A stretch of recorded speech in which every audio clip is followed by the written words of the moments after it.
Thank you for tuning into White Centipede Noise Podcast. Please hit the like button and subscribe to this channel. This podcast is made possible by viewer and listener support. If you enjoy this podcast, please consider supporting it at patreon.com/White Centipede Noise. White Centipede Noise is a label and mail order based in Germany, releasing top quality noise on tape, CD, and vinyl. White Centipede Noise is also the premier EU-based distributor of international noise. Visit whitecentipedenoise.com to see available label releases and weekly distro updates.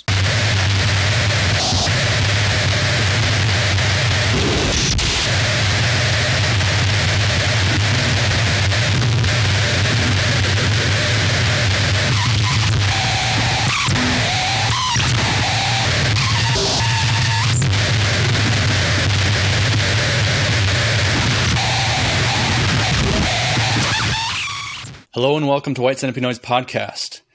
Today my guest is the man behind PHAGE Tapes, a powerhouse label out of Minneapolis, Minnesota, my hometown, and also a guy who was pretty instrumental in my early days in noise.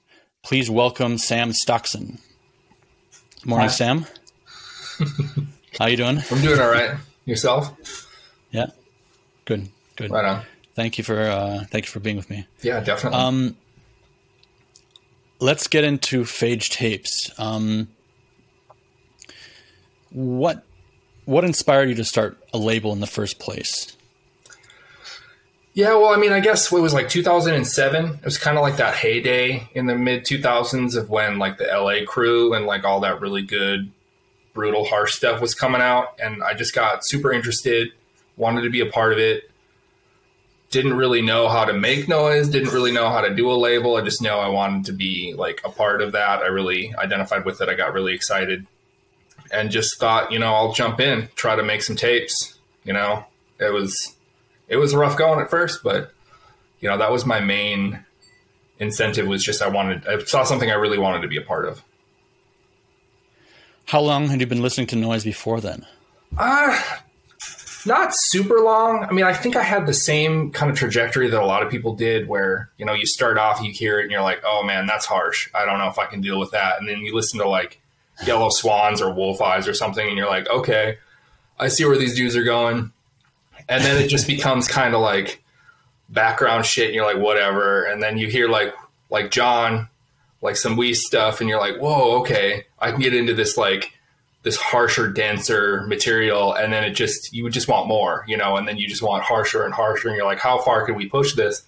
And that's what just kind of started it, where I don't know, like those LA dudes, I don't know what it was about like that time period. And there weren't all out of LA, but that crew I'm talking about, like Pedestrian Deposit, like anything Tronics was doing, what they were doing back then really just influenced me and like what I wanted to hear and what I wanted to be a part of.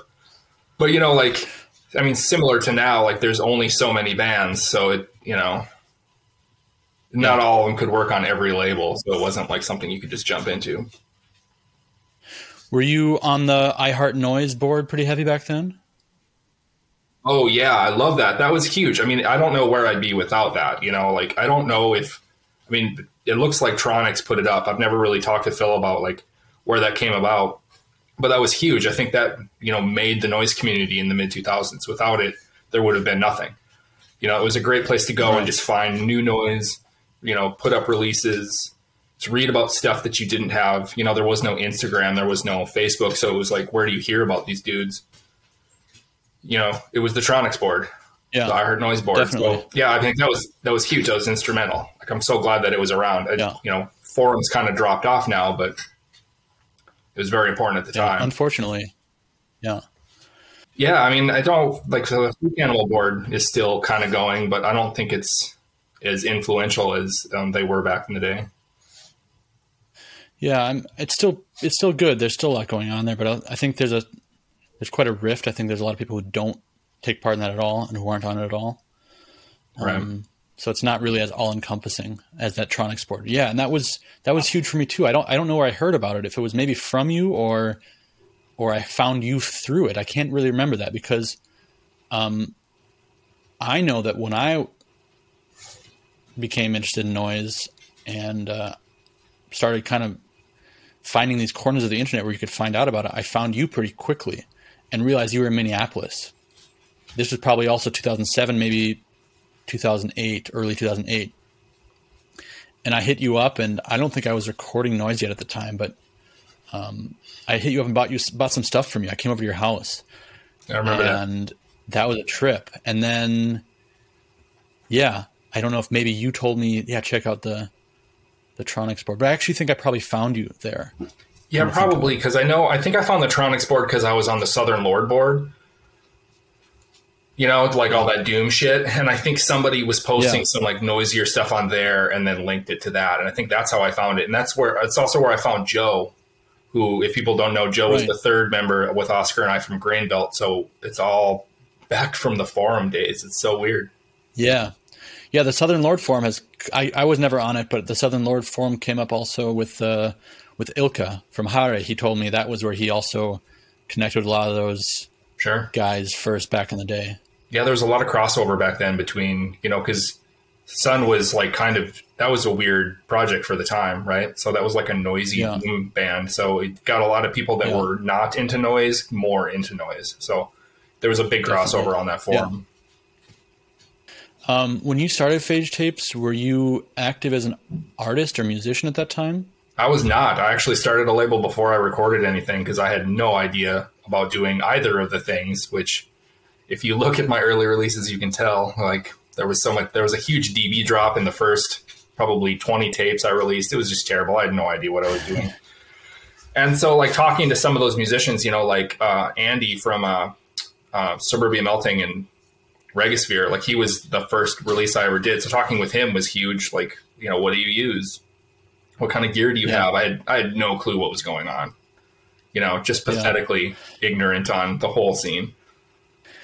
How did you learn the ropes of running a label at that time? Like, you know, there's certain standards that kind of exist, like, you know, like artists get 20% of the copies, et cetera, et cetera. Actually, I guess I don't remember. Like the very early on, I'm wondering if Andy told me, because I think Andy and Richard Ramirez were the first couple of people that I had talked to. And I have a feeling that they kind of helped me along with like what I was supposed to do at first, you know? So I'm guessing Andy and Richard would be the answer to that. And, you know, quickly, I think I learned how to do things better. When I did the Vestigial Limb tape, that's when I first realized that my decibel drop was terrible. So he pointed that out, and I'm glad that he did. Like, I had no idea about decibel drops, or because I was using a 1-to-1 mono, like high-speed duplicator at the time, not knowing that that was like not the way to go, you know? So, and they were terrible. So I feel really bad about it. And those first, like I said, like 20 or something, they're just garbage. And if it wasn't for the Vestigial Limb guy, which I'm blanking on his name because it's too early, but so he pointed out that they were bad. So then I started doing 1-to-1s. So it's definitely like trial and error. I've failed miserably so many times with things, and it's cost me so much money, but it's like, whatever, who cares? But, you know, you learn, and I'm hopefully doing a better job now than I was back then. I think that's pretty clear. Yeah. Do you think that's kind of lost, this trial and error, or this willingness to put this like time and effort into releasing noise these days? I think a little bit. Like, what do you think when you hear about noise labels that, like new noise labels that, you know, deliver a bunch of tapes undubbed accidentally or whatever, like or make these like big kind of fuck ups? Do you have like what's your? Well, I mean, I know what you're referencing with that, and that if they claim that they're having it done at a plant and then say you get an undubbed tape in the mail, that's just negligent. You know, they obviously did not get that done at a plant. They're lying and trying to save money and tell you that it's a better product. So that's not excusable. I'm not necessarily referencing anything. I think let's clear the air here, because I mean, I'm not trying to make this. No. Okay. So there was an instance. But I also don't want to talk cryptically on this thing. I think you're thinking of that issue where, what's it? Flesh. No, sorry, not. That's a good label. Flesh Prison. It was Flesh Prison, and I don't know the whole backstory of that. I'm just being told things like through, you know, Noise Beef, you know. So, I mean, I was told that they were saying that they were pro-dubbed, and then people got blank or tapes that were dubbed only on one side. And that's not going to happen at a plant, so I'm not buying that. They're trying to save money, whatever. I get it. Like, it's expensive. Like, dubbing a tape at a plant, you do 100 and it costs over $300. Like, you know, boom, right away, the cost is over $3 a tape. It's absurd. So how do you sell a tape at $7 or $8 and then also have, like, distro price when your initial investment is that? You know, it's hard, but just don't say that it's from a plant then. Do it yourself. And if you do screw up, like I've had decks die, you know, it happens. It's excusable, but, you know, don't lie about it. That's kind of the whole thing. Like, don't lie about it. If you fuck up, eat the money and redo it. This episode of White Centipede Noise Podcast is brought to you by Screamin' Writhe Distro and Absurd Exposition Label, Canadian-based source for experimental electronics, harsh noise, power electronics, etc. Over 1,000 items in stock on all formats. Media mail shipping to the USA and affordable international shipping. Available Friday, November 5th. Normal Rituals, Another Center Tape, and Coastal Flood, Other Frontiers, triple 3-inch CDR compilation of cult Canadian noise. Forthcoming in 2022, Merzbow, Aqua Necromancer Expanded Double LP, reissue of the essential Psych Noise mantra from 1998, plus releases from Alex York, Hermit, Neural, Mott, The Nausea, The Rita, Violent Shogun, Wince, and more. Visit screaminwrithe.com or absurdexposition.bandcamp.com. So your early contacts with the label, Vestigial Limb, you know, like these early releases you're putting out, Weather. Are you still in contact with any of those early artists that you were in touch with, or Andy? Yeah, Andy for sure. I just did another double tape or double CD with Andy. That's right. Yeah, that's right. Yeah. But yeah, I mean, Richard, of course. I talk to Richard every once in a while. You know, we've got something coming out soonish. It's, you know, with the vinyl delays, it's a record, so it's going to be a little while still. But trying to think who else was super early on. I mean, there's some people, like, I think I did a Paranoid Time super early on. You know, Pat's great. Still talk to Pat. Yeah. But a lot of those guys, I think I actually, like, got in contact with some of them from MySpace, which we haven't brought up yet because that's so old. You know, like, that was kind of huge. That was my first. It was huge. It was huge. And you were actually, like I was saying, at some point when we were in those early days when we were in touch, I started recording noise, and you were like, "Dude, put it on MySpace." Yeah, man. And you were clips up there. You were really instrumental in encouraging me to do more and put it out, and, like, you know, like, oh, this track was good, like, let's hear more, like. Yeah, I mean, I love encouraging but people. You found a lot of people through MySpace. Oh, for sure, yeah, and because you could put up there what you liked, you know, so it was like my influences, and then you could list a bunch of dudes, and then if those dudes saw that, they got excited, and then sometimes they would hit me up. So, like, I don't know how to pronounce it, Human Teratogen or something like that. I put him up as, like, my influence on MySpace, and then he actually hit me up, which was awesome because I loved the stuff that he was doing, and then we did a tape or two together, and it was a great, you know, way to, you know, I mean, everybody makes fun of MySpace now, but it had its place at the time, right? Yeah, for sure. I mean, it was kind of the Bandcamp at the time where you could put up your tracks and people could stream them. Yeah, definitely. And then you also had that same, like, dichotomy of, you had, like, then, like, the MySpace artists that were, like, active primarily on MySpace. Yeah. And, like, not really making physical stuff and, like, connecting with, like, the greater noise scene, but there was still, like, a MySpace noise scene kind of going on in the same way there's kind of like a Bandcamp noise scene going on, where it's like you have people that kind of release and work exclusively in Bandcamp and kind of don't really cross over into, like, the physical noise, the physical format. Yeah, I've got so many mixed emotions about all of that, like physical versus digital Bandcamp stuff.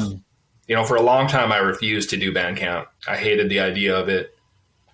I'm such an old person, you know, like, if it's not physical, it doesn't matter.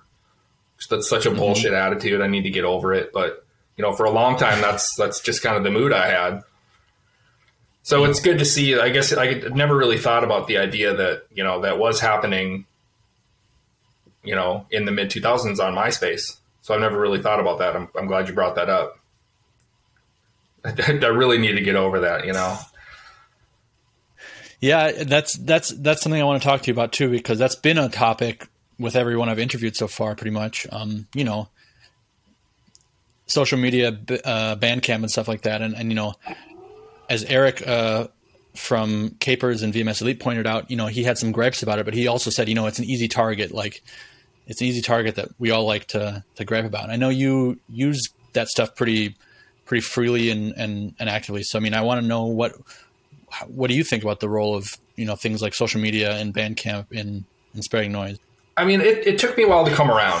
You know, like my girlfriend does marketing, and for years she was like, you need to use Instagram. And I was like, nah, that's such a pain in the ass. I don't want to do it. I don't want to have to set up a full account and do all this stuff. So I like delayed for like 2 years or something.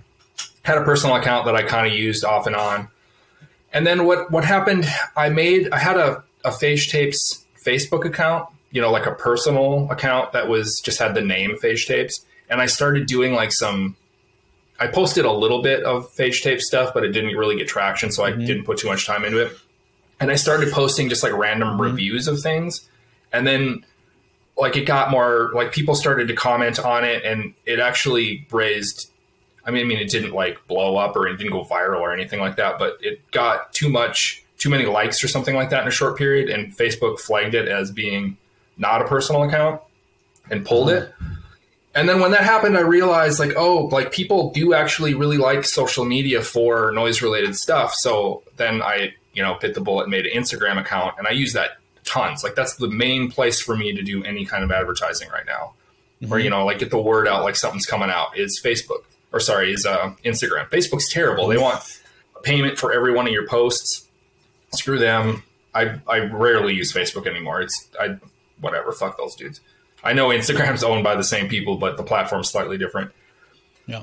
So there's that. And then Bandcamp. Yeah. I mean, for a long time, I was like, Bandcamp's ruining everything, right? They're ruining physical sales because you can stream it.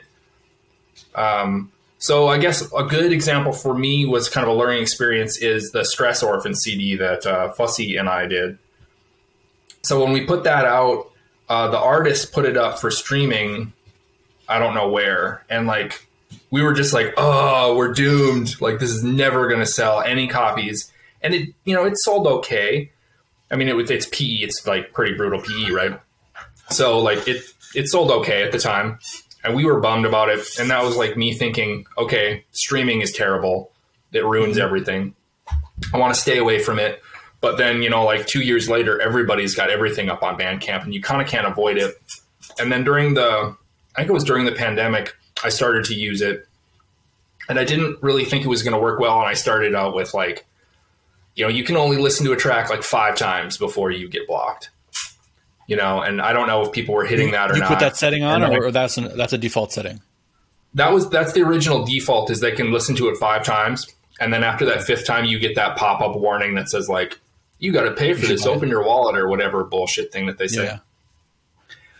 And I left it at that for a little while.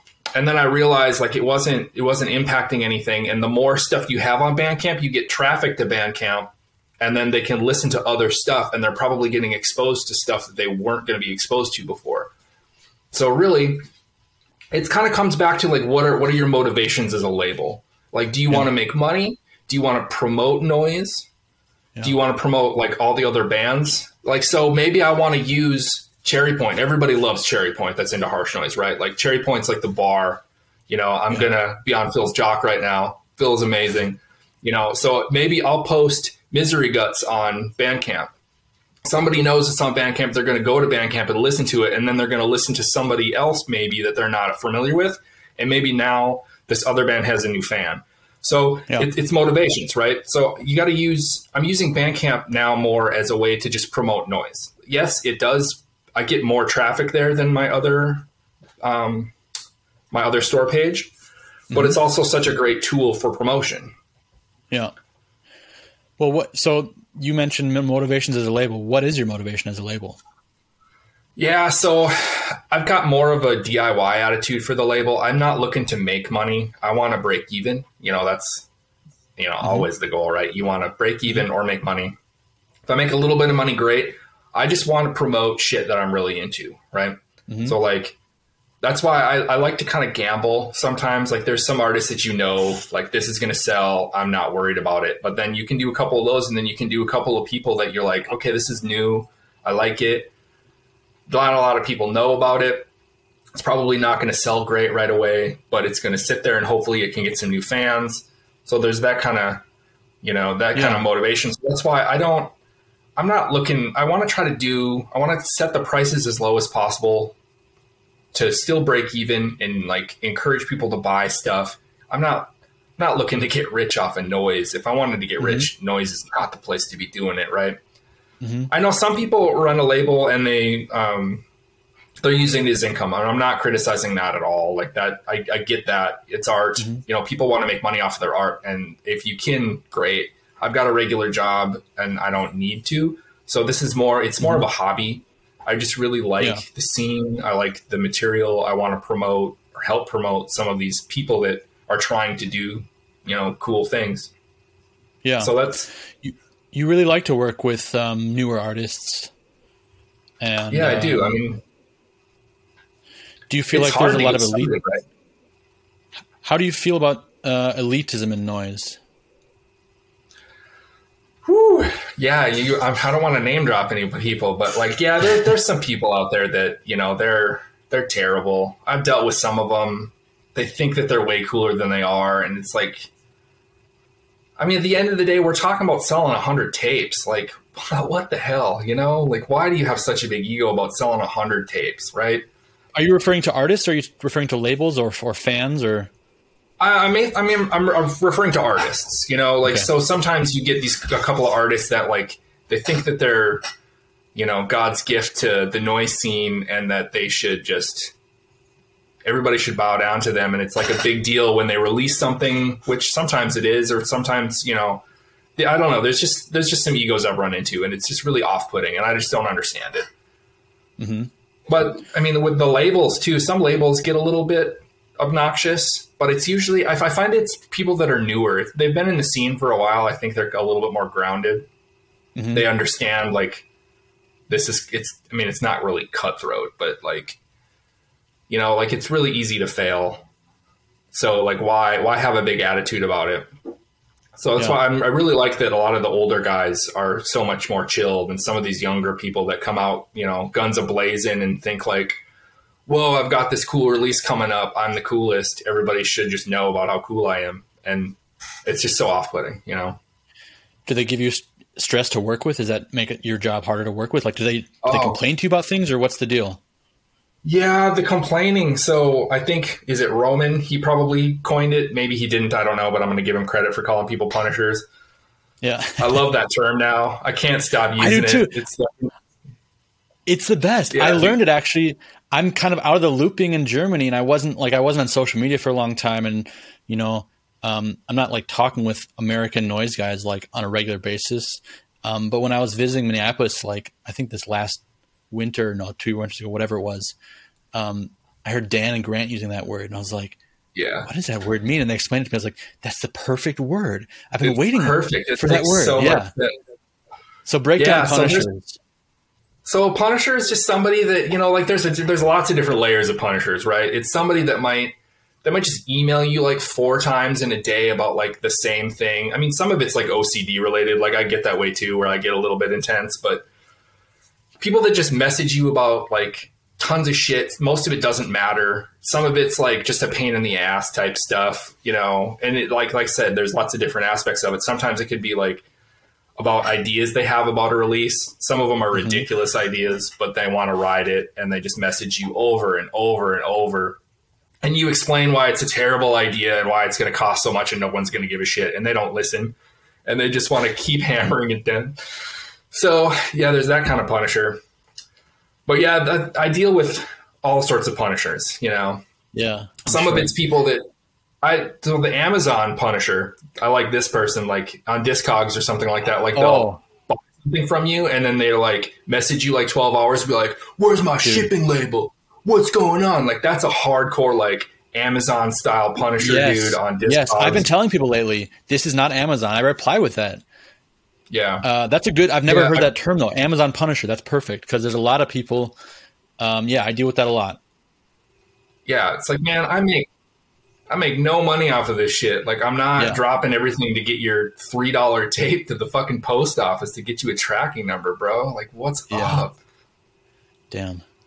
That's good. The Punishers, man. But I mean, it's just one of those things, you know, and sometimes like good friends of mine punish a little bit every once in a while, and it's just part of the deal, you know, like, I mean, the people in noise are not normal people. Like, we all have got like a little bit of issue. So like, if somebody's going to be a little OCD on something for a little bit, you just deal with it, you know?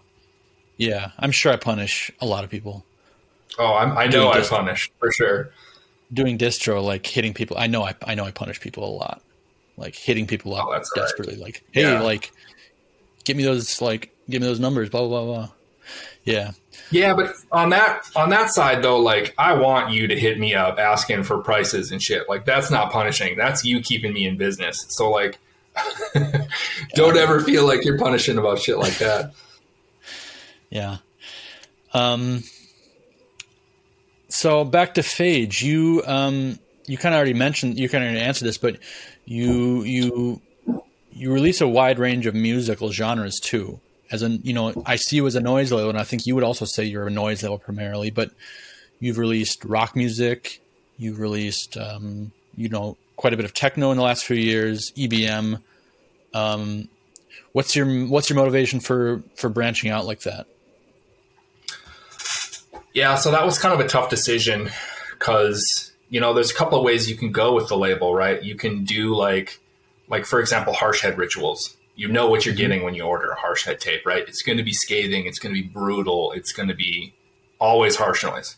So you get that like super intense, I don't know what the word would be, like very compartmentalized in the scene, right? So you know what you're getting off of that too. Or you get like Chondritic on the other hand, that at one point he kind of did the same thing where, you know, he did it far before I did. So I'm not like saying I did anything cool, but you know, like he also did that where he kind of was mostly noise at the beginning and started to do like when he did Bad News and some of the other projects that he was in that were more like EBM synthy related. You can go that route where you kind of diversify.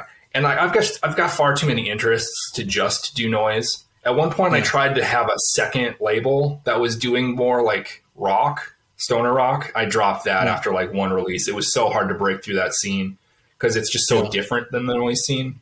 Sure.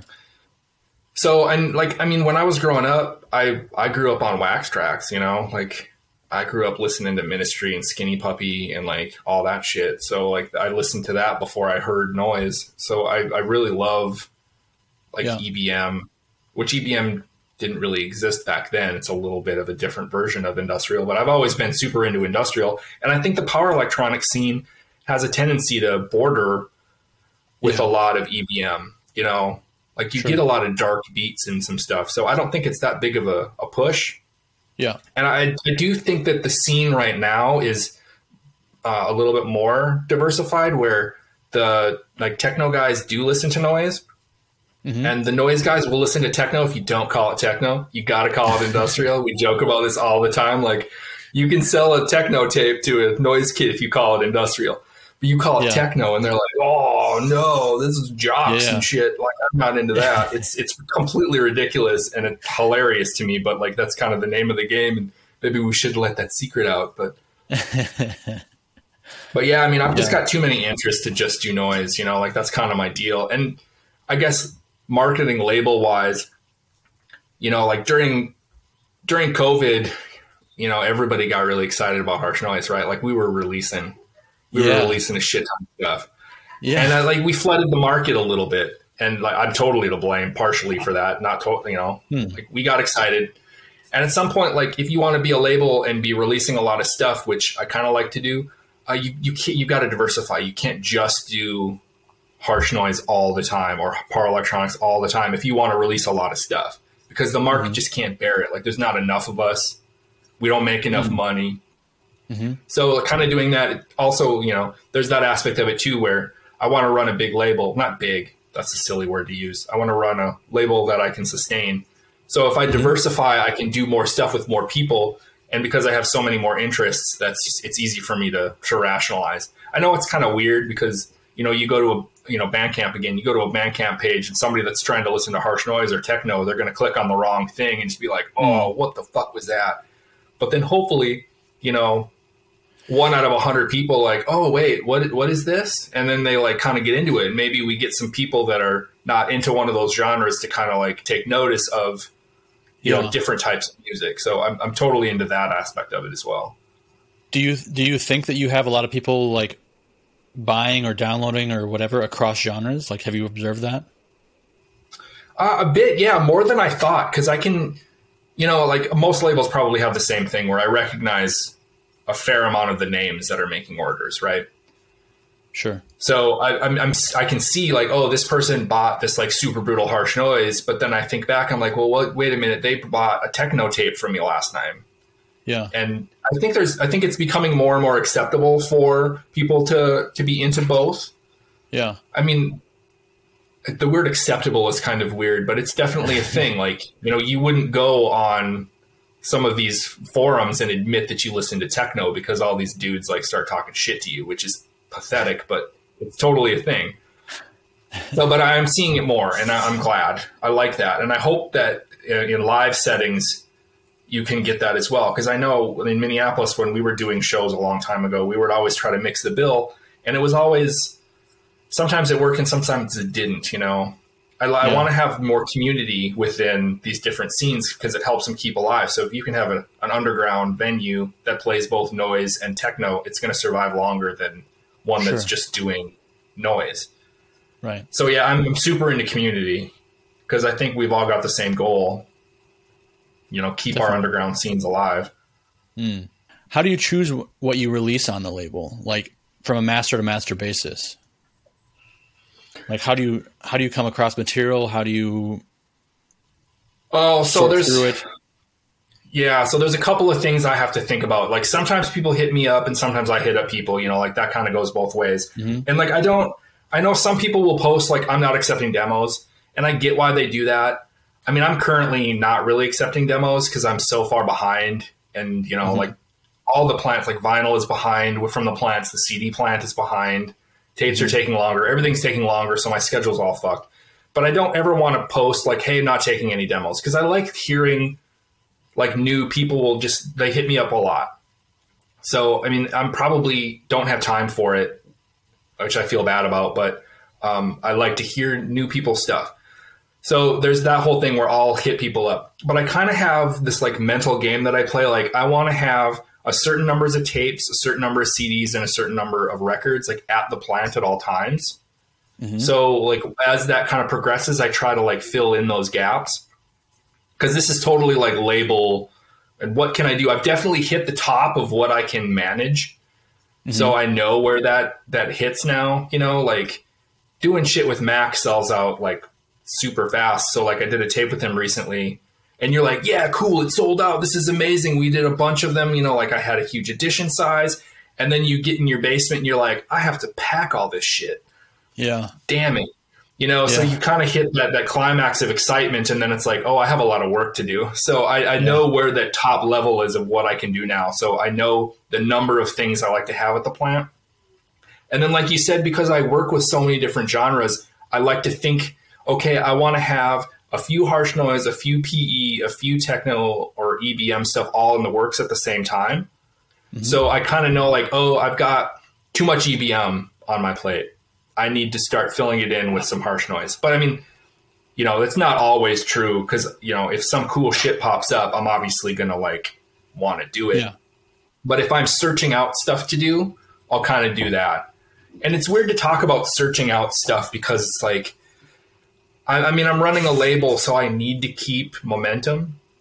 Yeah. Like that's a huge thing, right? I need to keep momentum. So you get in what does that mean exactly? What does that mean, momentum? Like for you mentally? So, well, mentally, I mean, I can get burnt out with too much momentum, but as far as like marketing and like how social media works and just how people work, right? So if you stop doing something for a while, I mean, it's kind of the same deal with a band. If you release like 4 things, like one thing a year, and then you don't do anything for 5 years, that label or that release that you put out after that 5-year hiatus is not going to do as well as if you rode the momentum from the first 4.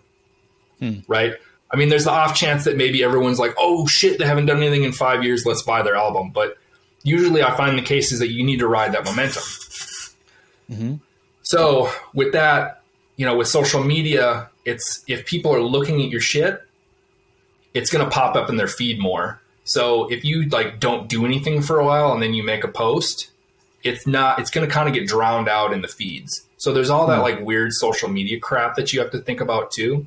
So that's why like posting a lot is almost beneficial, because the more people that are looking at it, the more people that are going to see it, which I hate, but it's another one of those games that you kind of have to play, especially because, you know, you're trying to promote people and people's art. So you kind of have to just continually promote the people's art in order for it to stay relevant. So yeah, I mean, as a label too, like you kind of have to keep momentum, but there's definitely a fine line where if you do too much, you start to like overwhelm and people just kind of stop watching you as well. You know, like I know that there's some bigger labels that I like get emails from and I don't even read them half the time. Like Artifact emails me like 4 times a day, like 3 times a week. And it's just like, dude, I don't care what you found in your garage. Oh, more garage find records for $40. Like, dude, I don't care anymore. It's just too much. Yeah. So sure. There's always that fine line you got to ride, but it's that whole social media marketing game. What trends have you observed throughout the years of your label? Because I know you've been active since 2007, but you've had years where you've been pretty inactive. I mean, 2015, I think, for example, you only released a few things. And yeah, I get in my head. What's that? I think some of it is me, like mentally. I might get really frustrated if I did a bunch of stuff that didn't do well, or if I lost a bunch of money in a short period, I get a little depressed about the thing and I'm like, fuck it, I'm done. I had that burnout actually right before COVID where, you know, I think maybe a year or 2 before COVID, I made a big push and I was like, I'm going to go all in or I'm just out. Yeah. And it went okay. So I was like, okay, cool, let's do it. And then right before COVID, I kind of hit that again where I don't remember if something broke and I lost a lot of money on tapes or some shit, or something happened where I like I said, I don't remember, where I just got in this big funk and I was like, I can't do this anymore. Like, this is not worth it. Nobody cares. Why am I spending all this money and time on shit? 5 people care about that last tape that I released. And I get in my head and I'm like, I'm done. You know, so then I'll go through like 6 months or something like that and be like, I can't do this anymore. I'm done. And then I don't know what'll happen. I'll just get excited. Maybe somebody that I would like really respected contacted me, or, you know, maybe I was sitting around the fire with Dan and Grant and we talked about something and I got excited and I'm like, fuck it, back in the game, yo. Yeah. And then I'll just like, but then I'm like super crazy about it and I'll, you know, contact 20 people and now all of a sudden I'm doing 20 releases and it's just like, it's that roller coaster. So, I mean, that's most of why you see on my, if you look at Discogs, why some years I do a lot and sometimes I almost do none, because I probably just got in my head and got pissed and I was going to quit. Okay. It sucks, but it happens, you know, like a lot of people do it. Sure. How many hours a week do you think you spend working on your label? Oh, dude, it's pretty bad right now. Like, I'm pretty obsessed. Like, I mean, with COVID, it was nice because like we weren't going anywhere. Right. So like, I just sat around. I mean, I worked full time the whole COVID, but when I was at home at night, you're not leaving. So it's like, I can watch TV and I can screen print, or I can contact people, or I can work on art. So that, you know, a lot of times I might spend, you know, 2 hours a night after work doing stuff. So I'm spending pretty good chunks of time. You know, in this last month, I released stuff every Friday, which was brutal. So I'm spending a lot of time right now packing up and just getting people stuff. Because, you know, for a while I was pretty good about getting stuff in the mail every 2 to 3 days. Now it's taking me like 4 or 5 just because I can't manage. So I mean, it definitely goes through spurts, but I'm spending a lot of time. I need to cut that back a little bit. I need to figure out better ways to do stuff, which I need to listen to my girlfriend more about things. Like, I finally started using like online postage. I was, for no apparent like logical reason, I was like just against it for a long time. I always wanted to go to the post office, which takes forever, right? Were you doing that really? I was going there with like 30 boxes and being like, all right, dude, let's mail this shit. And they would just be like, okay. And they would scan every one of them, and everybody in the line hated me. And it was just dumb. That's a game changer. That's a huge... Yeah. That makes a huge Why wasn't difference. I doing it earlier? I'm dumb. Jesus it doesn't Christ. make any sense. Yeah, it was stupid. So now switching to that was huge. I think I only switched to that probably like right before COVID too, like because I was forced to, right? Yeah. So that was ridiculous. That's a huge game changer, right? So I need to do more stuff like that. I need to understand large scale distribution better. If I'm going to do more records, like how does Dom do it? I should ask him. I don't know if he would give out some of his distribution sources, but I keep looking online to see like where some of these labels are doing larger distribution. Yeah. I'm super appreciative that I can get stuff over to Europe to like you, to White Centipede and Industrial Coast, because that kind of cuts down on, obviously, like European people are going to pay through the nose for shit from the US. Right. So like having them, if I can just tell them like, no, don't buy it from me, get it from White Centipede. Yeah. Or get it from Industrial Coast, like that's just easier for me. But I know that there's a limit on how much stuff you guys can take, right?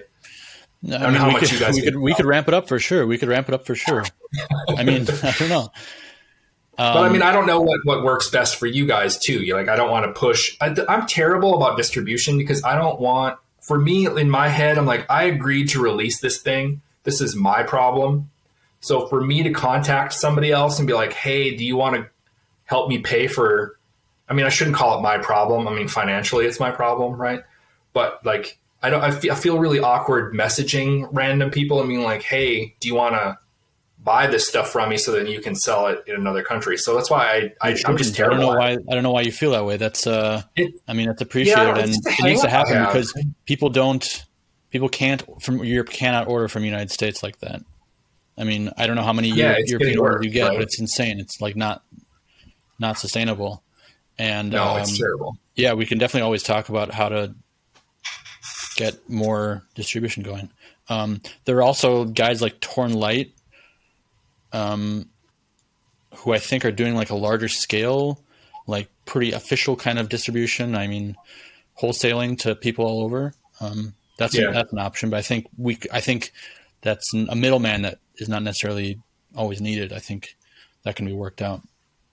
Definitely. Yeah, I don't know. You shouldn't feel strange about contacting distros. I think the point is to get the stuff out there, and I think people, the more available it is, the better. Sure. Yeah, I don't know. I still feel strange. It took me a long time to get over just contacting artists. Like you almost feel like you're trying to date somebody where like, like, do you know what I mean? Like you're asking them to like believe in you enough to send you their material and trust you with it. So it's this weird trust game. Yeah, but I don't think I don't think you have that bit of a bigger problem with it because you've been doing this for like a long time and dealing with a lot of artists. I know I've totally gotten into the idea that like I'll hit somebody up that like there's no reason they should ever even reply to my email. And like I've gotten used to doing that now where maybe every month or so I'll just email somebody that there's no reason they should deal with me, just to like get in the habit. Like I need to get used to being rejected for shit. Being people are like, dude, who are you? Fuck off. Like I need that every once in a while. And I think it's healthy. Do you actually do that? So I push myself into it. Yeah, I'll contact people, and sooner or later, somebody's going to be like, "Oh, let's do it," and I'm going to be like, "Fuck yes," And who you contacted, like ministry or something like that, or no, not that. Like that would never, that I could never afford that. I mean, a lot of people wouldn't care about, but for me, like for my like childhood, but like younger adult, like the band Bile, like nobody. I don't think many people care about Bile that much, but like. If Bile would let me release Suck Pump on a 12-inch, like, 18-year-old me would just have such a hard-on for it. Like, I would be amazing. But there's no way. I think I've emailed them 5 times about it, and they've never gotten a reply. So it's just kind of like a funny thing that I do now. Every, 6 months, I'll be like, it's time for my email, Bile. Like, let's do a 12-inch. And then they ignore me, and it's fine. But there's a couple, I've got a list, of people that I wouldn't mind doing that. And a lot of times it's stuff that I don't think is going to make a lot of money, but 18-year-old me would be like, this is amazing. And it's kind of a ridiculous thing to do, but I don't care, whatever. Yeah, it's cool. And I think it's always, it's always worth asking people. I mean, yeah, totally. I mean, what are they going to say? No. I mean, maybe even if they say no, maybe I now have a connection and we have a conversation. Right.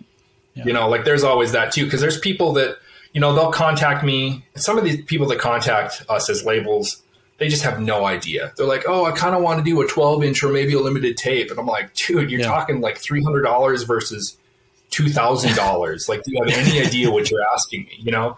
And they have no clue. So sometimes I'll just like kind of break it down for them and be like, well, this is how the industry works. And this is how like pressing something works and how much it costs. And this is all the steps. And like, this is why we can't do it. And they're like, oh, okay. And, you know, and then they're like, well, maybe I want to do a tape. And I'm like, well, I don't have time right now, but I can probably push you in the right direction. Yeah. And try to help people. Like, here's the mistakes I made. Don't do this. Sometimes they listen, sometimes they don't. But at least, you know, we've got a conversation. So, yeah. So you find yourself having to kind of explain the game to a lot of newer folks. And is that something you're happy to do, or is that something that is annoying? Sometimes I get a bad attitude about it, but it's, you got to step back and be like, yeah, they don't know. Yeah. The only reason I know is because I've been doing this for so long. Like, unless you know where to look. And then of course I think to myself, well, why didn't they look at this website? It's like, because they don't know what that website is. They don't need to know what the record plant's website is and what their quote generator looks like. They don't give a shit. Right. Like, you know, like I know that. So I can just tell them, I can rattle it off the top of my head because I know all the prices already. Like, oh, you want to do a 7-inch? Okay, well, it's going to cost, you know, $1,500 and it's going to be this much per copy. And then they're like, oh, okay, that's a lot. And I'm like, yeah, it is a lot. That's why they don't come up very often. Yeah, that's the thing too. Like, I don't think a lot of people like sit down and look at the community and like see the trends for themselves. Like, noise 7-inches are not coming out very frequently anymore. Right. And that's because they're just too damn expensive. Yeah, they're like, but I don't think people notice that. The 12-inch almost. Yeah, it's ridiculous. So, I mean, what did you pay for the, you don't have to give it an exact number, but like the Paranoid time, I'm sure cost you a fortune to do. Dude, all those 7-inches I'm doing, and I've got more planned, are like purely break-even projects. Yeah. Like, I think, I mean, break even. That's the thing. I don't think a lot of people like, I mean, that's the only. I sell them all. I basically sell them at cost. Right. Yeah. And people don't understand that because they see the 7-inch for like, you know, like €12, and they're like, or whatever I sell them for. I don't remember, but they're like, whoa, it's so expensive. It's like I'm not making money off of that record. Right. Once I sell all of them, then I've made my money back, and that's it. Right. And it's not, I mean, it's not easy to sell all of them. So it's like, I might make my money back 2 years from now. Yeah, and I don't think a lot of people realize that either. Like, this isn't like I'm making my money back tomorrow on a release. Yeah. I mean, sure, some of them, yeah, but like not all of them, not most of them. We play the long game. Yeah. I feel like you have a really long game approach to PHAGE tapes. You do things in quite large editions. Is that true? I mean, what's your philosophy on edition size? I mean, I don't want shit to sell out. If it sells out in a day, I'm pissed. Like, I fucked up. Like that. Yeah. There's more demand. I'm not doing anybody any favors by having something sell out that quick. Yeah. Right. Like, you know, I'll use Mac as an example again. I mean, if Mac's tape sells out in addition to 200 in 12 hours, I didn't make enough of the tape. Right. Like that's ridiculous. But then again, like, I don't know if you want to talk about prices, but tapes don't get cheaper the more you make. So like tapes are a weird game right now. They've gotten so expensive. So that's why, you know, I've always loved CDs. I don't know, partially maybe it's my age too, because I grew up with CDs. Yeah. But CDs get cheaper the more you make. So yeah. And you've been releasing CDs actually pretty regularly since the beginning of PHAGE. How do you feel about like the whole people that are like, CDs are back, like CDs are cool again? Great. Like, is a part of you like, you know what, I've been making CDs since 2007? Yeah, you get a little butthurt, be like, nobody gave a shit when I was losing my money on CDs, but like, whatever, I don't care. As long as we can do it now. Yeah. You know, sound quality is so much better. The more you make, the cheaper they get, which is always beneficial because then like the break-even point that you talked about drops lower and lower and lower and lower. So then maybe I actually do make a little bit of a profit off of something. Yeah. So I love CDs. I mean, the sound quality is usually top notch. You get a lot, like you can cram on like just below 80 minutes if you want to, right, onto a CD and still sell it for like between $10 and $12. Like that's crazy. Like if that was a record, it's going to be like $60 because it's got to go on so much. And if it's a tape, it's probably the same damn price, but the markup's going to be different. Yeah. So yeah, I love CDs. I'm glad people are starting to come around to them. Yeah. Have you found that you've, in the past few years, been able to move some of your stock that's been sitting there for a longer time? Yeah, a little bit. It's definitely better than it was, you know, because for a long time, there's always that stuff where it's like, you know, the noise community is, I don't want to say fickle, but we want what's new. If it's 2 years old, you know, there's this weird mindset, and I had it too for a long time, where it's like, if it's 2 years old and I've never heard about it, it must not be cool. I'm not going to buy that. So you do. And the thing that really sucked was back when I was doing a lot of CDs, there's a plant in Minneapolis that I was using, and the lowest they do was 500. Right. So copycats we used for, you know, years. So it's like 500 in the noise scene is, that's a lot. So I've thrown away a lot of CDs. And now I'm a little bit bummed, like I don't want to admit it, but I threw away probably, I don't know, I don't want to say a number, but I threw away a bunch of the Mania Little Pieces CDs, and now I'm down to like 30 copies. No. And I'm just like, well, and I sent Keith a big box just before his passing, so I don't have very many of those left, so I don't know what to do about that, but that's a whole different topic on, you know, what do you do when the artist is dead type situation. Damn. Which I guess, I mean, I'm trying to, I don't want to. When did you throw this stuff away though? Because that must have been in one of your depressions or something like that.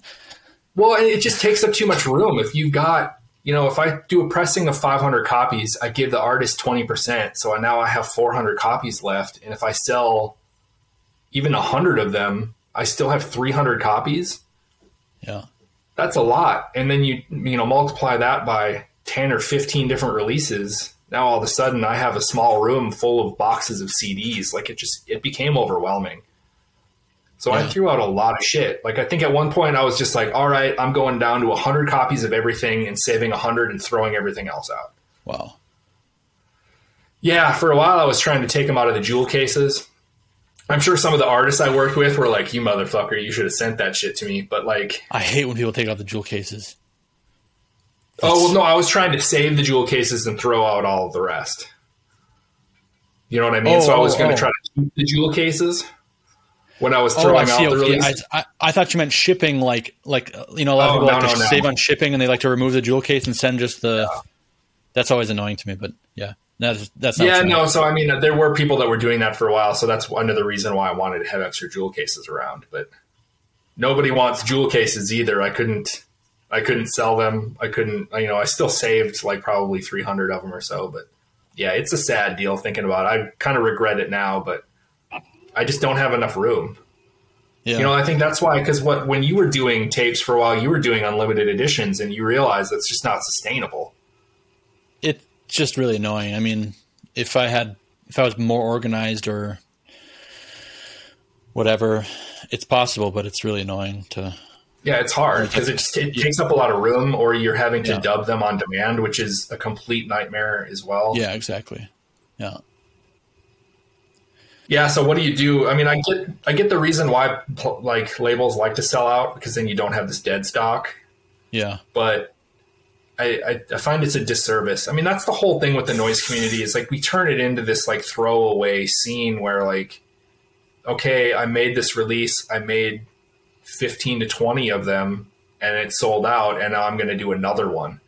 Yeah. Like, but they used to be more popular. I think it's a little bit less popular now because the prices of everything, but I still don't get that. Like it just seemed like some artists thought that the more shit they could churn out in a year gave them more credibility.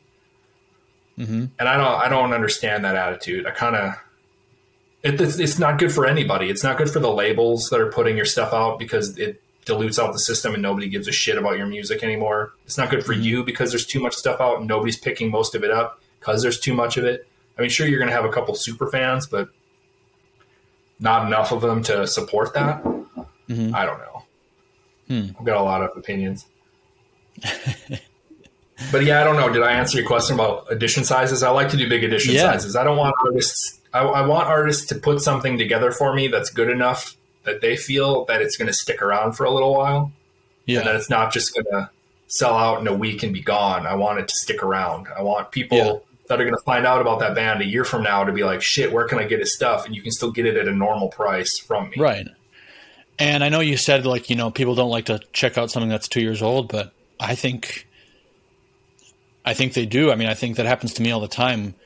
I'm picking up stuff that I missed out on, because you can't be on everything at all the time. So I mean, I love when I can go into a distro or on a Discogs or the label especially and find something that came out 3, 4, 5 years ago that I want to check out at a reasonable price. I think that's excellent.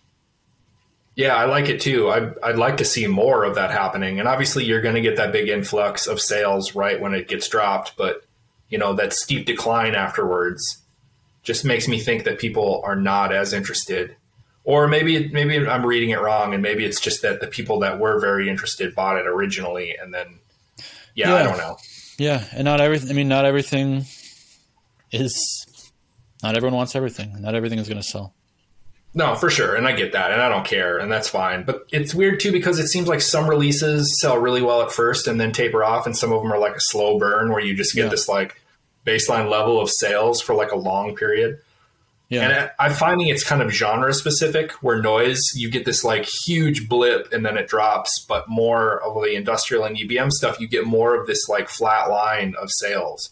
Sure. Which is kind of weird. And that's the other thing that I love about like Bandcamp and Instagram and all this shit. Like you can actually get like data back pretty quickly on what are people responding to and what aren't they responding to.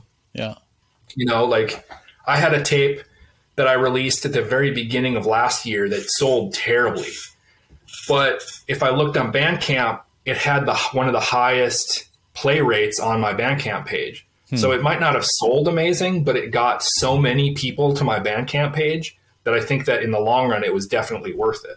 Mm-hmm. So it's like weird logistics like that you get. Is logistics the right word? I have no idea. It's like real marketing. It's like Nike. Yeah. Yeah, it's bizarre. And it's weird trying to, like, you have to deal with that now. Like the noise scene has changed. If you want to pay attention to stuff, you kind of have to deal with that now. Yeah. What's the most rewarding thing about running a label for you? I don't know, like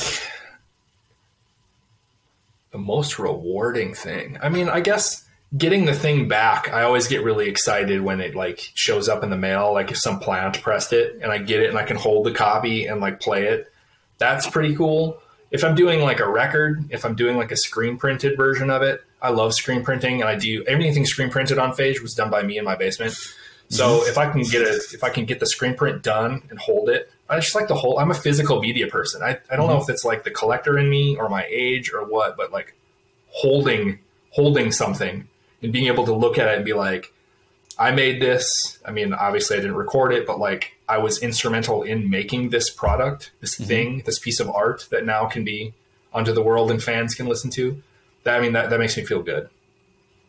Having things sell and me not losing a ton of money is usually pretty good, but yeah, I'm really into physical holding the thing. What are the most frustrating or disappointing parts about running a label? I get so mad at my tape decks, dude. I want to throw those things through the wall, and those things will just put me in like this like mental spiral. Like as soon as like all of a sudden I'm dubbing tapes and like, oh great, the right channel completely dropped on the last 40 tapes that I dubbed, and I have no idea why. Yeah. Like that just, it does something mentally to you, and it just puts me in this position where I'm like, great, I just lost a ton of money. Now I can't get this shit released when I thought I was going to. What am I going to do? Do I need to buy a new deck? I can't find anybody to service decks in Minneapolis. Yeah. So like that stuff is what really just, it makes me like so frustrated. And I need to figure out a better way to deal with it, because it happened again like 3 days ago. Damn. Like I bought one of those crazy Kingdom high-speed duplicators that's supposed to work really well. Spent like a stupid amount of money on it, and then like it was like a 1-to-4 dubber. Does it come from a tape source or a digital source? It comes from a tape source. It's tape to tape. Crazy Kingdom, it's called? No, so I call it crazy. It's called Kingdom One Touch. Okay. It's a pretty good tape duplicator. You know, like you can modify the sound. It's stereo. I mean, the decibel level you can modify. But they're old. They're not made anymore. Kingdom is like a church company. You know, churches, for whatever reason, were recording all their sermons way back in the day. So, like, for a while, they had tons of tape supplies that were coming out of church companies. But I bought one on eBay, and it didn't work at all, and that was a battle. And then the next one I got worked, but it worked only for a while. And it went from, like, dubbing 4 to dubbing 2, and then I was only dubbing 1. And then that one, the warble on it is so bad that I dubbed, like, 50 tapes, and they were trash. And it just, my mental state just plummeted. I was so disappointed. So, like, that's the biggest thing. I know that with the decks that I use, they're constantly breaking, and it's a really hard struggle to find out, because I'm kind of committed to using the same type of deck for everything and, like, a certain kind because it sounds good. But it's like, are you still finding that deck for cheap? Are you still using the Tascam 202? No, I'm using Technics, which over some amount of, after a certain amount of years, the plastic breaks down and they all eat shit slowly. So for a while, I didn't really realize why that was happening. So I would always buy another one, max 50 to 80 euros, like, price. You just find it on, like, the eBay or the Craigslist of Germany, and, like, fingers crossed it'll be good. And then, you just wait and you see how long it works, and you fucking do a ton of headache as it goes out, especially when it goes out and you don't realize when it went out, and you're like, fucking, you go back and you're dubbing and you realize, oh shit. Yeah. Yeah. I'm actually really considering trying to invest in some of those new Tascam decks. Tascam came out with a new version of their really, like, I forget what, the 202 that I used to use, and they're brand new and they're really expensive, but I'm considering buying, like, a stack of them if I somehow find some like money. And I don't know, offering, like, tape dubbing services, because they're killer, and the new ones are supposedly, like, really solid. And then you have, like, a brand new product that you can at least kind of think is going to work for a long time, but it's a long-term investment. And I don't know if I can do that. Yeah, that's always the thing too. Like, how long is it going to take to pay that off? Because, like, I don't know if you've been using many plants or not, but, like, in the US, there's a couple of options for plants that you can use to dub tapes. And I mean, if I dub it at home, I'm going to save like $200 a tape.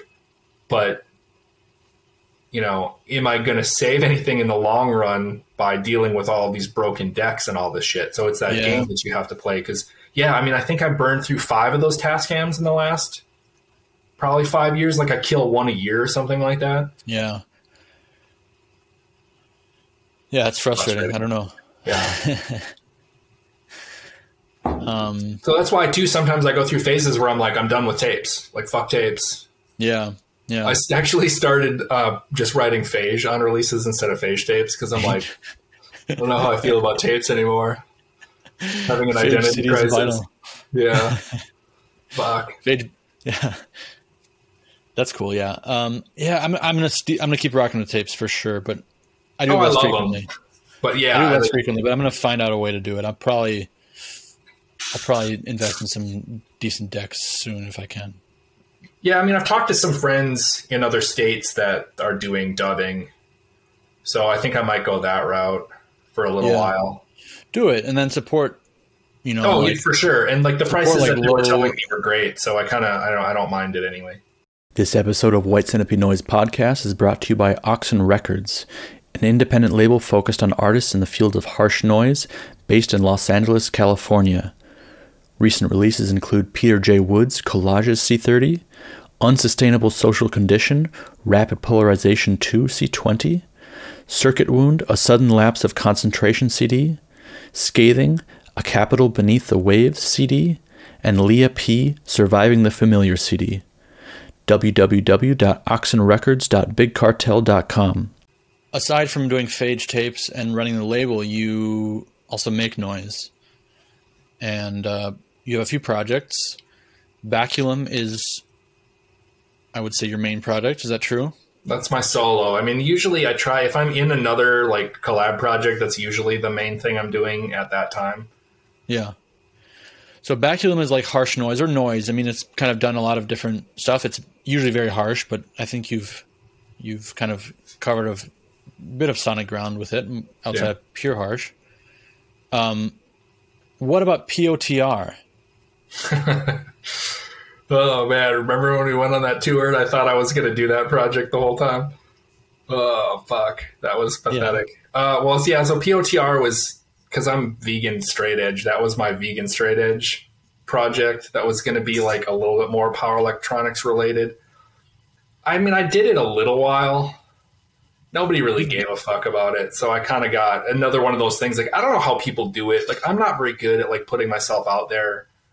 Like, no, that's the thing. That's what I was going to say, is that you actually really are like very, very humble and reserved about your own music. Yeah, totally. Like, and I think you've never really like given BACULUM I mean, like, I feel like always in the days of BACULUM, you're always kind of like, I mean, I like always kind of like didn't really want to promote it or like push it. And it was super killer. And like, I think if you had been a little bit more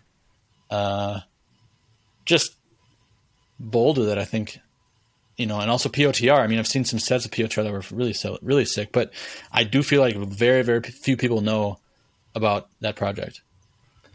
Yeah, I get in my head, man. I'm not an artful, like, creative person. I mean, I grew up thinking that. Like, the only art I ever did was screen printing, which I love. But so I'm like really, I don't know if I'd say humble. I'm more like I'm not confident at all.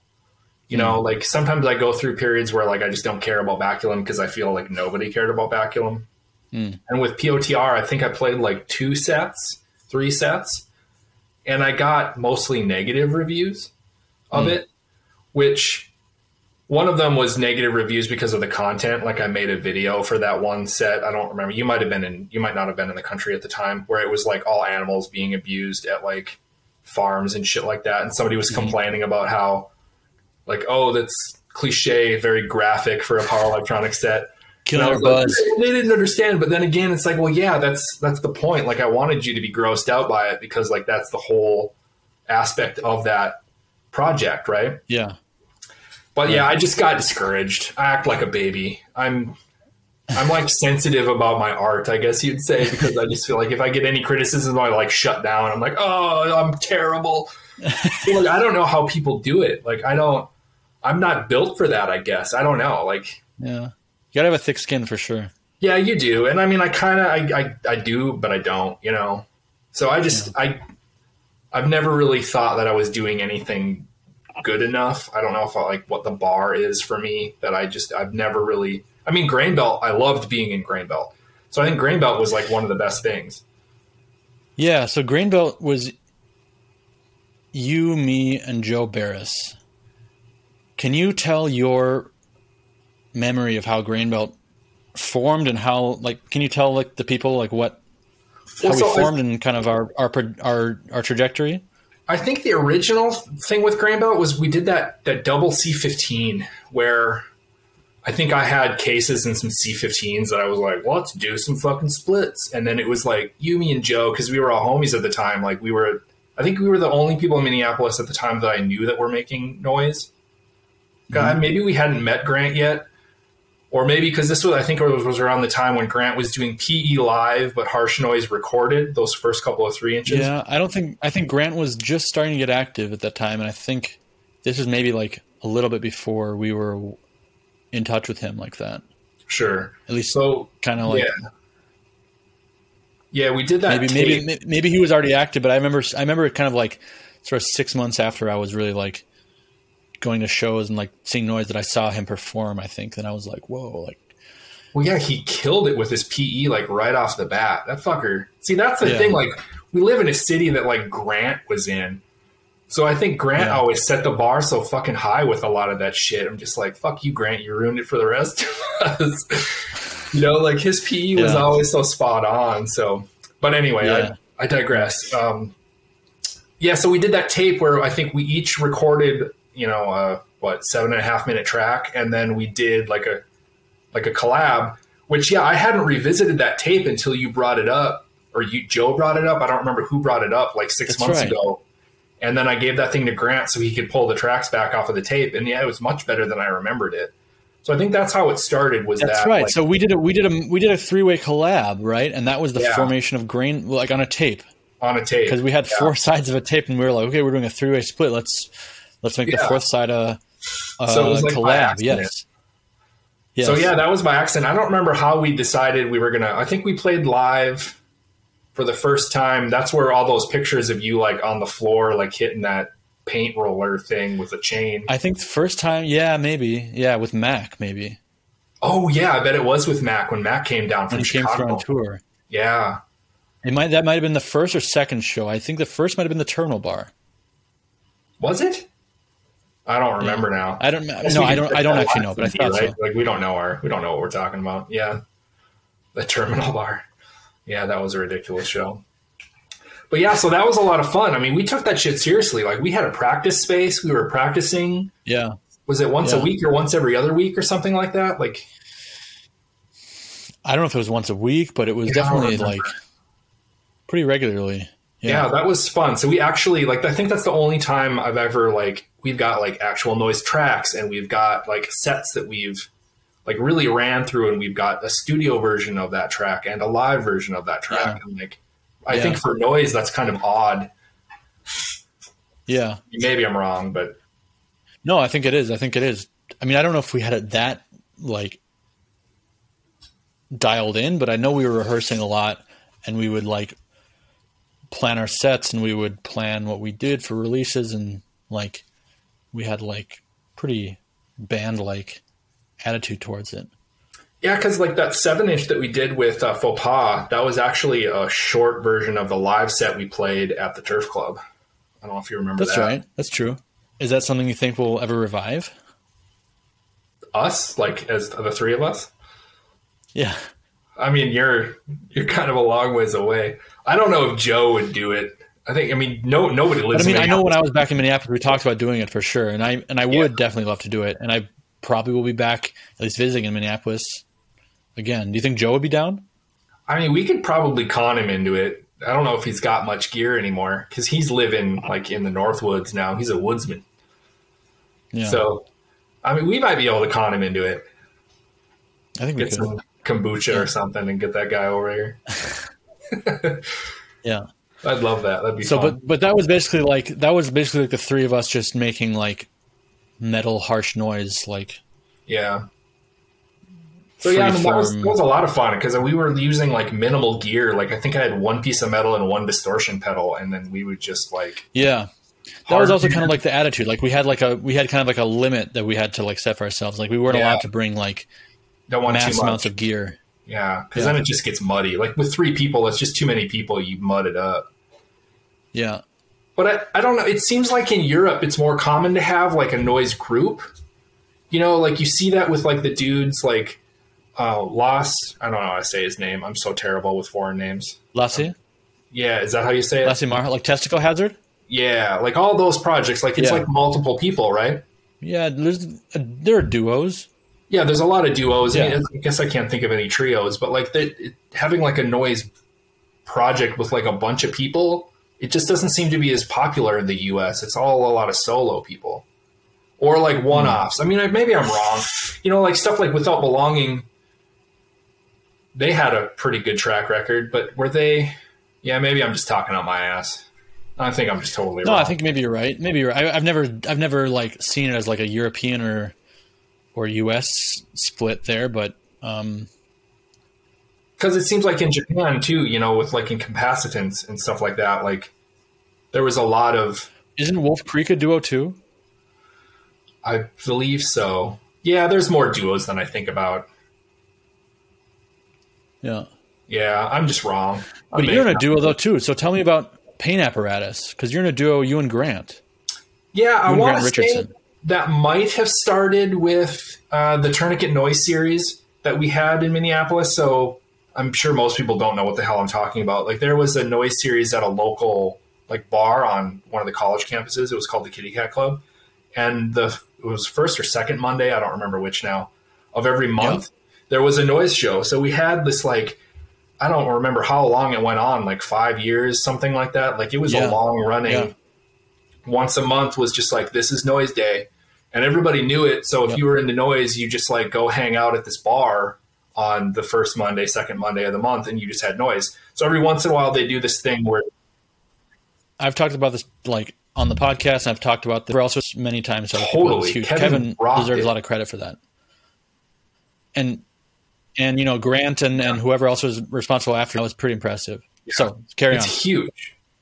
Yeah. So every once in a while, you know, there'd be touring people. There would be mostly local acts. You know, it's like people that had never performed before. So it was great for that. It's like, here's some kid that might be into noise that's going to play a 10-minute set. But then there would also be nights where it would be, they would invite, say, 12 people, and then they'd put their names in the hat, and then they'd pull out 2 names and be like, you 2 are playing together. You have 5 minutes. Get ready. So, whoa, I didn't know that. Yeah, I mean, I don't know how much it was actually that way, or if they kind of invited 12 people and then like when was that happening? Because that was after I was gone. Yeah, I mean, I played that twice, and I think one of the times I ended up being paired with Grant, which makes me wonder if, you know, was that an accident or not. And the other time I got paired with Travis from Damien Records. So that, yeah, it was a lot of fun, and you saw a lot of weird shit. Sometimes it just didn't work depending on people's gear. Like, you know, if somebody brought acoustic gear and I brought, you know, 5 harsh noise pedals and a piece of metal, it doesn't work very well. So, I mean, they kind of played that game where they like made it work, but that was a lot of fun. And I'm pretty sure that was Kevin's idea as well, just to force improvisations, like push you out of your box a little bit. Yeah, it was a lot of fun. You know, it bred creativity. And like you said, like Kevin was huge and instrumental in that. And I think Minneapolis and the noise scene definitely owes him a large amount of credit. But so I think that's where Pain Apparatus started, was we just played a set together at that thing. And then because Grant and I mean, we were in Death Jank. Remember Death Jank? That's right, Death Jank. Death Jank was like it started off as a one-off thing. So Grain Belt was the 3 of us, and we were on tour with Grant, Nod, and John from Custodian. Yes. And what we played... So the Vomit Arsonist, so we did a tour, and then on the way back, we were going through Milwaukee, and Vomit Arsonist was going to be playing. So we decided to all 5 of us play a set together to open for the Vomit Arsonist. And that, I don't remember who decided to call it Death Jank, because it's a ridiculous, hilarious name. I think we talked about Jank like 6 times on that tour. That's probably where it came from. That was definitely a Grant thing. Yeah, Grant. He's hilarious. So yeah, we did a Death Jank set as a 5 group. Yeah, we recorded which was like it was like Grain Belt, and then like Grant doing his vocals and kind of like atmospheric. Yeah, he had that crate at that point with all the reverb. Yeah, he had that reverb crate, and then John from Custodian, John Engman, doing loops and cutting it live. It was so fun. Yeah, it was fun. That was so fun. So that's true. Yeah, that was, and then we did that. We did that a couple times, I think. And then we played live twice, and we recorded like in practice. Right, we recorded when John came to Tama once. Yep. I don't remember what that. Yeah. There was like some kind of fest that we were going to play. But Pain Apparatus, going back to that, that's you and Grant Richardson, and it's very harsh. It's like harsh noise, and Grant isn't really so known for doing harsh noise. What goes into Pain Apparatus? Well, so I love it because it gives Grant an outlet to just kind of unleash, you know, because his other projects are so, I don't want to say constrained, but they're so controlled. Like Grant is such a like thoughtful person with the art that he makes. And he puts a ton of time into Nod, which I think is exhausting for him at some point. And so this just gives him an outlet to just blast. And, you know, I love to do that shit too. So, yeah, I mean, it's so much fun because, you know, we'll talk and we'll be like, okay, well, you know, do you want to be hard pan? So one of us is always hard panned and the other one is always centered. So it's kind of Grain Belt style in that respect, where with Grain Belt, we always had one person on each end and somebody in the center. But for Grant and I, we do it, you know, because there's just the 2 of us. One of us is centered. And it's really easy because I use a lot of those chaos pads. So I can sometimes have my chaos pads either hard pan or I'll just be in the center and have a lot of low end or something like that. And he's doing a lot of weird sounds hard panned. So yeah, we do a lot of stuff like that. And, you know, we try to work with some textures and things like that, but not as much. Like a lot of it is just like, let's blast these people into tomorrow. Yeah. It's usually our do goal. You guys record like sessions outside of live performances? We don't do a lot of like in-person recording. Where we do a lot of like collaborative stuff via like, you know, email. Like we'll upload tracks for each other and like send them and then keep editing it, and they'll go back and forth. So yeah, we don't do a lot of live, which is kind of weird since we live in the same city and we see each other quite often. But we've never really done. I don't know. I feel weird about that unless you're practicing a lot with the same person. I don't love doing that. I think it gets a little restrictive as well. You don't love doing which? The live recording. I like it, but too, like if we can sit at home and do it, I think our home recordings sound different than our live recordings because we're spending a little bit more time kind of dialing in how we wanted it to sound. And it's a lot more edited. So like we'll edit cuts into things and stuff like that. Yeah. So it's a little bit more thoughtful. But then again, like I've said, like I get in my head a lot and I'll delay tracks by like months. And Grant's like, it's probably fine. Just let me listen to it. And I'll be like, no, I've got to get this tone just right. You know, which is stupid because like, yeah, I don't know why I'm so obsessed with the tone, but it's, I have this problem. I really like everything I've heard. I know what it's supposed to sound like in my head. And if I can't get that, I get very frustrated. And then like, this track is shit because it's not what I thought it was going to be. But then if I listen to it like a month later, I'm like, oh, that wasn't so bad. Yeah. Do you have that same issue working on BACULUM stuff? Oh, big time. Yeah, I record almost never with BACULUM because I'm never getting the sound that I wanted. It's terrible. What are the sounds you want? What's your driving force? What's your goal with BACULUM? I mean, it definitely changes. Like you said, like for a while I was like super into wall. So I mostly did like wall stuff. And then I was like really into cut up, but that takes forever. So I really like loops. I think I got that from you. You had that DD6 that you would use when we were doing grain belt. And I loved those like short, you know, all those short weird loops that you did with grain belt when we first started out. So I totally got that from you. So like having the chaos pads, I love because I can loop stuff super easy. Long loops, I can do really short loops just because you push the different like spots on that pad. So I've been doing a lot of that lately, but I like it thick. So it's usually like they're buried loops. They're not only the loop. Yeah. And I love metal, you know, I still love metal sounds. So I'm using contact mics. So yeah, I've been collecting contact mics made by different people and shaker boxes. Super into shaker boxes. But I'm glad. It seems like for a while, like Traumatone, I had a ton of Traumatone shit. And then nobody was making boxes for a while, it seemed. Or maybe I just didn't notice it. But now it seems like there's some people making newer boxes. So I think I've acquired like maybe 3 shaker boxes in the last 6 months, which I'm really excited about. Do you notice a lot of difference between them in using them? Oh, for sure. Every one of them acts totally different.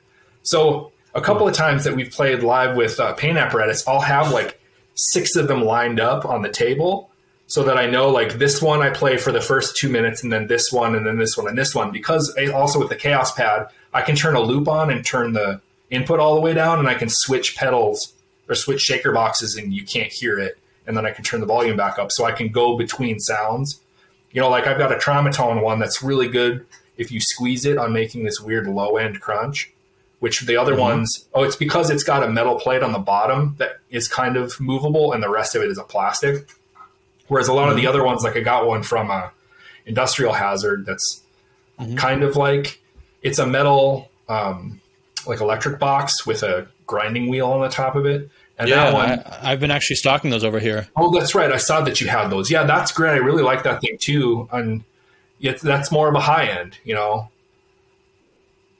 But yeah, I mean, I love them. If I see somebody that is selling them, I usually try to pick them up just because like they all act different.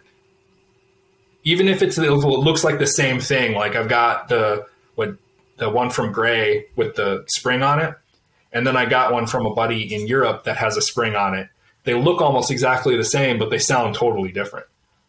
And they react differently with different distortion pedals too. So that's, I don't know if it's mostly just the piezo or whatever that thing's called in there. Yeah.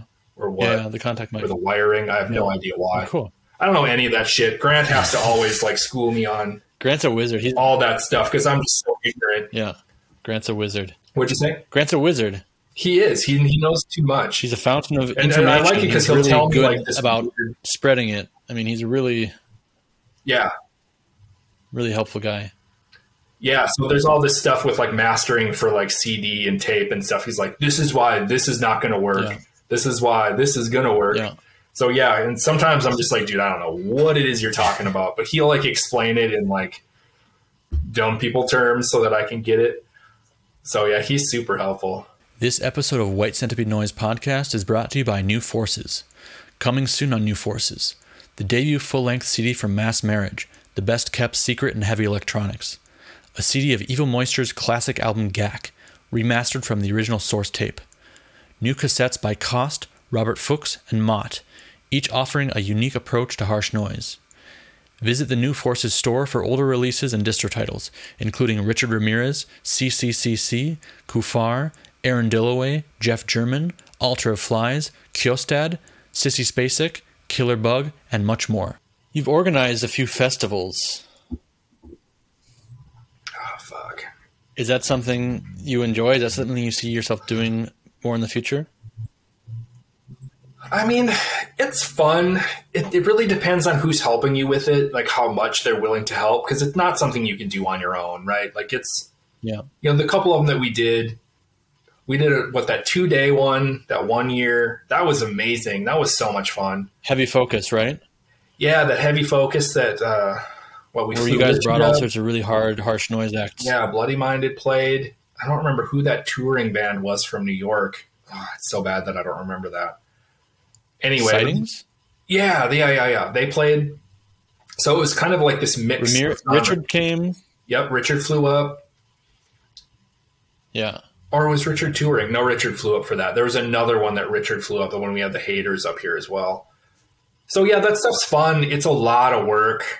I mean, it's punishing, right? Like you're punishing yourself with doing a fest. Like we did that Novo Fest not that long ago too, which was like mostly not noise. It was mostly like, I mean, it was electronic. It was like experimental electronics, maybe a little bit of EBM. But that was great too. We made enough money at the door to pay the artists, but nowadays, if you're going to have a big show like that, it's got to be at a decent venue, or maybe not. But we had it at a regular venue, and they had a liquor sale minimum that we did not hit, so we owed them like a few $1,000s. So it's one of those things where it's like you're going to probably lose money. I don't know. I love it, but it's so much work, like it's exhausting. But what do you love about it? Just having the final product. The final product, like having a bunch of people in a room that have the same interests of you, and you knowing that you helped make this thing that's bringing all these people together, having fun and enjoying the same shit that you're enjoying. It's rewarding. Yeah. It's exhausting, but rewarding. And also I'm kind of lucky that I think Minneapolis, I think Minneapolis is awesome, but I don't live in another city, so I don't know what's going on in other cities. But, we had Kevin that was doing the noise scene, and we've got this other guy, Grant Malin, that's doing more of the EBM goth industrial scene. And he's spending a lot of time, effort, and money in making that scene a thing in Minneapolis right now, which is huge. So, he's got big shows. I hope he's making money, So I think Minneapolis is really, it's really working out really well right now for kind of an underground scene. So, you're a diehard tattoo fanatic. A little bit, yeah. As we can see, and also body modification to some degree, I think, or not. I don't know. I guess what do you call? My ears were 2-inch, but then I stopped wearing them. But yeah, and you told me you used to have some more extreme piercings. I still have a few of them. If you're talking about in the tip. I wasn't talking about that. I'm talking about in general, like on your face and stuff like that. Oh, but what's your, tell me about a bit of the journey of your, tattooing and body modification? Well, so I mean, that goes way back. So I grew up in North Dakota, and I don't know how much people watching this would know about North Dakota, but it's like tiny. Like there's like 5,000 people. I don't know. There's more people that went to the college that I went to than lived in the city that I was from. So it was like small town, Midwest farming community type thing. And, you know, I grew up like looking at Thrasher and shit like that. And what was that dude's name? Scott Bourne, I think his name was. His whole arm was tattooed black and it had a heart on it. I don't know if anybody knows who that dude is, but that's the first time I saw some like crazy big black tattoo like that. And I was like, whoa, that's fucking badass. Like, I need that. Oh, he's got friendship tattooed across the front of his throat too. He's a weird dude. I love it though. So is that. And I think, you know, too, like there was no internet back then. You know, I'm 41. So I was born in 1980. So I'm old. Yeah. You know, like in the early 90s, there was some like crusty traveler kids that came through where I was living, and we were like out skateboarding in downtown Bismarck, North Dakota. And we saw these like dirty hippies, and this kid had his ears stretched to like 2 inches. And I had never seen that before. And I was like, that's a thing you can do? You know, it like blew my mind. So then like I wanted to do it. So I just started doing it, and I'm super into DIY. So I did a bunch of shit. Like I scalpeled my ears myself in a bathroom, and my friend wanted scarification on his back, so we cut his back, which is a whole nother story. That was fucked up, man. He passed out. If you've ever cut anybody open before, it's fucking weird, man. We cut too deep and it went right to the white part. So it was just like his skin opened up and it was just white and there was no blood. And we were like, what the hell? And then all of a sudden just blood everywhere. But it was ridiculous because we were like kids thinking we were badass. We were like listening to like this crazy drum solo in one of the Neurosis CDs, like super loud, thinking we were being like ritualistic or something. Like looking back, it was like, we were fucking stupid. Yeah, dude, it's shit that you don't want to admit to. It was pathetic, but whatever. We did dumb shit. So yeah, then we were like, me and my buddies were super into like piercings and stretching shit, you know? So like, I mean, my septum, I mean, was huge. It was like 3/4 inch or something like that. You know, so I could put my index finger all the way through my nose. I, you know, pierced myself in a whole bunch of places just for fun, like myself in a basement type shit. But then I bought my own tattoo equipment and tattooed myself, which I still do a lot. You know, I filled most of my body in black. You have most of your body covered in like black tattoo, like black work, right? So, and then you've done most of it yourself, is that correct? Yeah, I did the majority of it. Well, I shouldn't say that. I did like my legs were fully done by me. My stomach was, or my like front side up until about here was done by me because then I can't see it anymore. Like my armpits were done by me. My back was not done by me, obviously. But I learned how to tattoo in a mirror. So I tattooed the backs of my legs in a mirror. And I learned how to tattoo with my left hand in a mirror as well. So I could tattoo like the backs of my left side and my butt cheeks and things like that. Like, so yeah, it's a lot of trial and error, just like everything, right? So I screwed up a lot, but learned how to do it after a while. So I think I bought my first tattoo machine in probably 2001. And you could just buy all that shit on the internet at the time. It wasn't really regulated like it is now. I think it's a little harder to buy it now, but you can still do it. Like I bought a better machine off of eBay not that long ago from a tattooer that bought a better machine. But I don't think you can just buy a lot of that shit. I mean, I think you can still get like on needles and things on eBay from like China. I still do that. Whatever. Sure. Hopefully they're stale. I'm using them on myself, so it shouldn't matter too much, but like, yeah, it's kind of sketch. Right. Wow. Yeah. But yeah, I don't like tattooing other people. I don't understand how people do that. That shit's nerve wracking, man. Like you make a little error and I just feel guilty. Yeah. But since I saw you, I guess like since I moved from Minneapolis, you've done quite a bit of work since then. Has that been like professionally done? Oh, so it's kind of a mix. So there's a little bit newer of a phenomenon that was started happening where people are doing like black on top of black. Like I don't hold ink very well. So the black that I had done like in 2001, 2002 faded quite a bit into like a grayish blue, like a dark blue, gray type deal. So you can do lines on top of that. So I had a friend that he was, you know, and I know a lot of tattooers now just because of the way that I look. And, you know, I get dudes that'll hit me up and just be like, hey, we've got an apprentice. Do you want to come in and have them just practice some lines and some fill on you? And I'll be like, yeah, let's do it. So I got to be really good friends with this one guy. And in the US, or maybe it's just in where I live, I don't know what all the rules are, but this dude has to have 200 hours of practice before he can get his license. So he got like over 100 hours on me. I just had a standing appointment at the shop like every Tuesday for like 3 hours. Wow. And I just go in and he would just tattoo line work on me. So yeah, I've got a lot of stuff that is just like random apprentices just like practicing on me, which I don't care about because it's like whatever, I can just cover it up later. So I've just got layers and layers. What's that? Do you tell them what you want, or as an apprentice, do they do I what give they them want? direction. So a lot of them, like I think it's more scary for them to not have direction at first. Yeah. So most of my stuff ends up like, there's a lot of triangles, right? So I'm just like, dude, just draw something with a ton of triangles and a lot of lines and just tattoo it on me. You know, at first they're like, what? I don't get it. And I'm just like, no, just legit, just do that. And then we'll like pick some spots and you can practice filling it in, like whatever.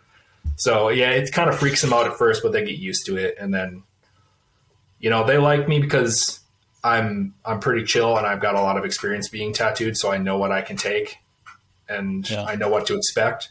I know how to heal a tattoo, all that shit.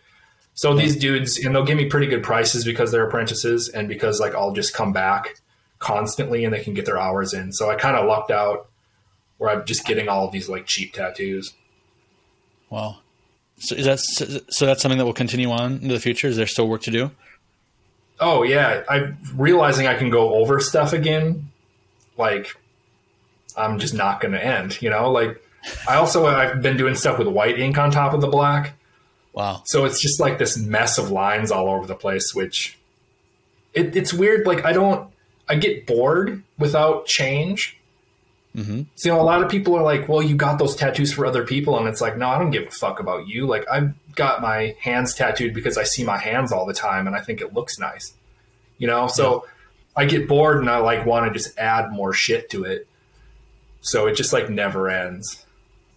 I'm always thinking about more, like there's no ink here. Like this needs to happen. Are you going to go onto your face? Yeah, I want to. There's a little pushback from other people in the household. But yeah, we'll see. I mean, it's kind of a big deal, right? Like you got to look at it all the time. Other people have to look at it all the time. So it's kind of a big deal. I mean, I'm getting over there. It's not, you know, I got a little bit of room though. Yeah, it's creeping. So yeah, this isn't face. This is a sideburn. This isn't a face. So that's not considered a face tattoo. Are you pretty safe in your job at your position in your job where like? Yeah, they don't give a shit about tattoos. Yeah, when I tattooed my hands, they swelled up super, super bad because I did the tops and the bottoms at the same time. So like the bottoms and so my hands swelled up. It was like that big, right? It was huge. Wow. It was terrible. It looked like a softball. And the guy that's my direct supervisor saw it and like thanked me for coming in like that. I was like, wow, that's a weird reaction. Yeah. So my job really doesn't care, which is weird because like I don't know if I should talk about it, but I work for I'm a federal employee. So I work for the government. Yeah. I do, it's the USDA, Department of Agriculture. So it's not anything sketchy if anybody thinks I'm doing sketchy shit, but yeah. If I worked for a private company, they'd care far more than if I worked for the government. Interesting. Yeah, it's weird. I don't understand it. Crazy, man. Well, cool. I don't know what else I wanted to talk to you about. I think I've kind of covered everything on my list. Tell me about what you got going on right now on PHAGE Tapes. I'm doing more vinyl, which I've always hated vinyl in the past because of the stupid delay. You know, for years there was that like 3-month delay, which I thought was ridiculous. Which now, looking back, I'm like, man, 3 months delay would be amazing. Because I don't know how many people know, but we're sitting at like a 6-month delay on vinyl right now or something like that. Like, it's just terrible. And I had this new problem that I didn't think about with vinyl is that I had a record get finished at the plant, and then it had to sit in their warehouse because I guess all of this like shipping delay stuff, the shipping companies are putting maximums on the amount of product that can be shipped out per company. So vinyl is being pressed and then is sitting places because the companies can't actually ship them out because they're hitting their limit every day. Whoa. Yeah, it's completely ridiculous. So I'm doing more vinyl, which we'll see how long I can keep that up. I mean, it's so expensive, right? Yeah. Like just to break even, you've got to sell well over 100 copies pretty quickly. Yeah. So, I mean, I love vinyl. I mean, do I love vinyl? I don't know that I love vinyl. That's the other thing. Like I went through a period where I was like, fuck vinyl. I refused to buy vinyl. I didn't buy vinyl for like 2 years. I was just super anti-vinyl. I think I told you about that. Yeah. Yeah. I mean, all right, don't get me started with this shit, but like, why is vinyl a benchmark? So we're supposed to be like all punk and shit, like in the underground, like noise scene, but like we're still using vinyl as a benchmark. And the only reason we're using vinyl as a benchmark is because of the price tag on it. So Dan and Grant and I, we kind of have these Noise Boys fire nights, and we've definitely talked about this. Like we'll go over to Grant's house and sit around the fire and talk about noise shit. Yeah. But I brought this up one time and I wanted to get their take on it where, you know, like I said, the only reason we care about vinyl, I mean, yeah, it sounds cool, whatever, but like it's expensive as fuck. So everybody's like, if somebody's willing to put that amount of money into me, this must be good. You see what I'm saying? Like it seems like such a weird benchmark that it's all money related. And how is that kind of goes against what I think of as like kind of an underground aesthetic. What's your take on that? I don't know. I've never really associated with the price, but that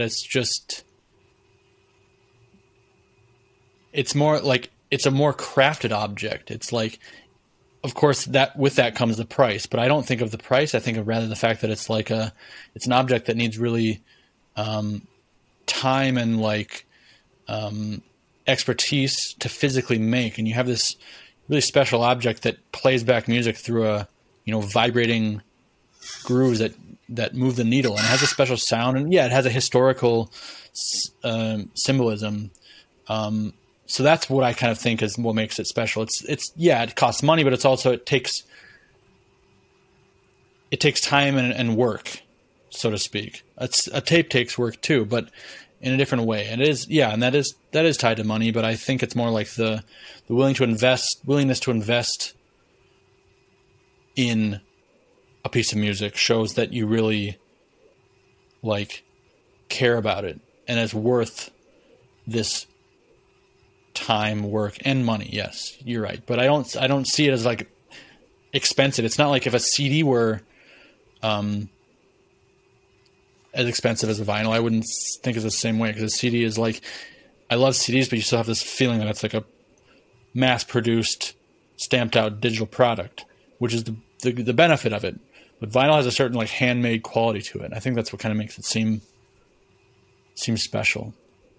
But vinyl, I mean, I guess it is handmade, but with a CD, you're making a glass master, and with a record, you're making a metal master. So they're both coming off of a master, right? So, but two, like I don't get, like you lose the frequency range on a record is so much more limited than a CD. You actually have to change the intended sound in order to put it on a record. So you're modifying the original art to make it fit another art project. I don't know. We could go on and on about this, but you know what I mean? Like, I know what you mean. I know what you mean. Relationship with vinyl. Yeah. Yeah. I'm definitely not like a vinyl purist or fanatic. I think for certain releases, for certain types of music, it sounds really nice. For certain, it doesn't. And I like the restraints it has. I like the size of it. And I think, it has a certain symbol as a serious release, but I don't think releasing stuff, I don't think things that were originally pressed for CD being reissued on vinyl makes any sense. Or like when you have to truncate things to fit them on vinyl is practical. But I do like it. I think every format has their own beauty and own value. Yeah, I definitely think artists need to be thinking more about like, what am I recording for? Not just recording something and then making it fit. Yeah. You know, it's like true. you said, it's astonishing how many artists, I don't mean this as like a criticism of artists, but a lot of great noise artists, when you really talk to them, they actually have like zero idea about the technical things that are going into like even what they're doing, or like let alone being like reproduced or whatever. Yeah. Which is fine. I mean, that's not a problem, but I mean, it is definitely an issue that sometimes people will be making some stuff and you think, wow, you know, how did you do this? How did you mix this? Blah, blah, blah. And they're like, oh, I have no idea. It just came out that way, which, that's fine. But I don't know what I'm doing ever. So I can't blame other people. That's why Grant's around, right? That's why we rely on Grant so much, because he's great, because he will master things for me for either, you know, tape, digital, CD, you know, like he'll change it differently. I think he's got mostly presets now on his stuff, but he knows what he's doing. So he'll manipulate it for like the frequency range of the product. Sure. Yeah. I don't think a lot of people think about too, and they've got to keep in mind that, you know, like the playback on, you know, an iron tape is different than the playback on a record. Yeah, definitely. But yeah, another rant that I've got recently is that a lathe is not a record. Like I'm so sick of seeing that. Like, oh, my newest vinyl that's coming out, and it's like edition of 25, and it's like, no, dude, that's a lathe, man. Like, don't call it a 12-inch vinyl. I guess I don't know what all of the like nuances in that like naming of those things. Like, is a lathe actually made out of vinyl?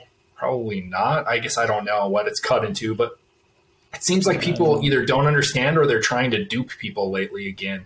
It's like the whole like CD versus CDR argument. Yeah. But now it's with records.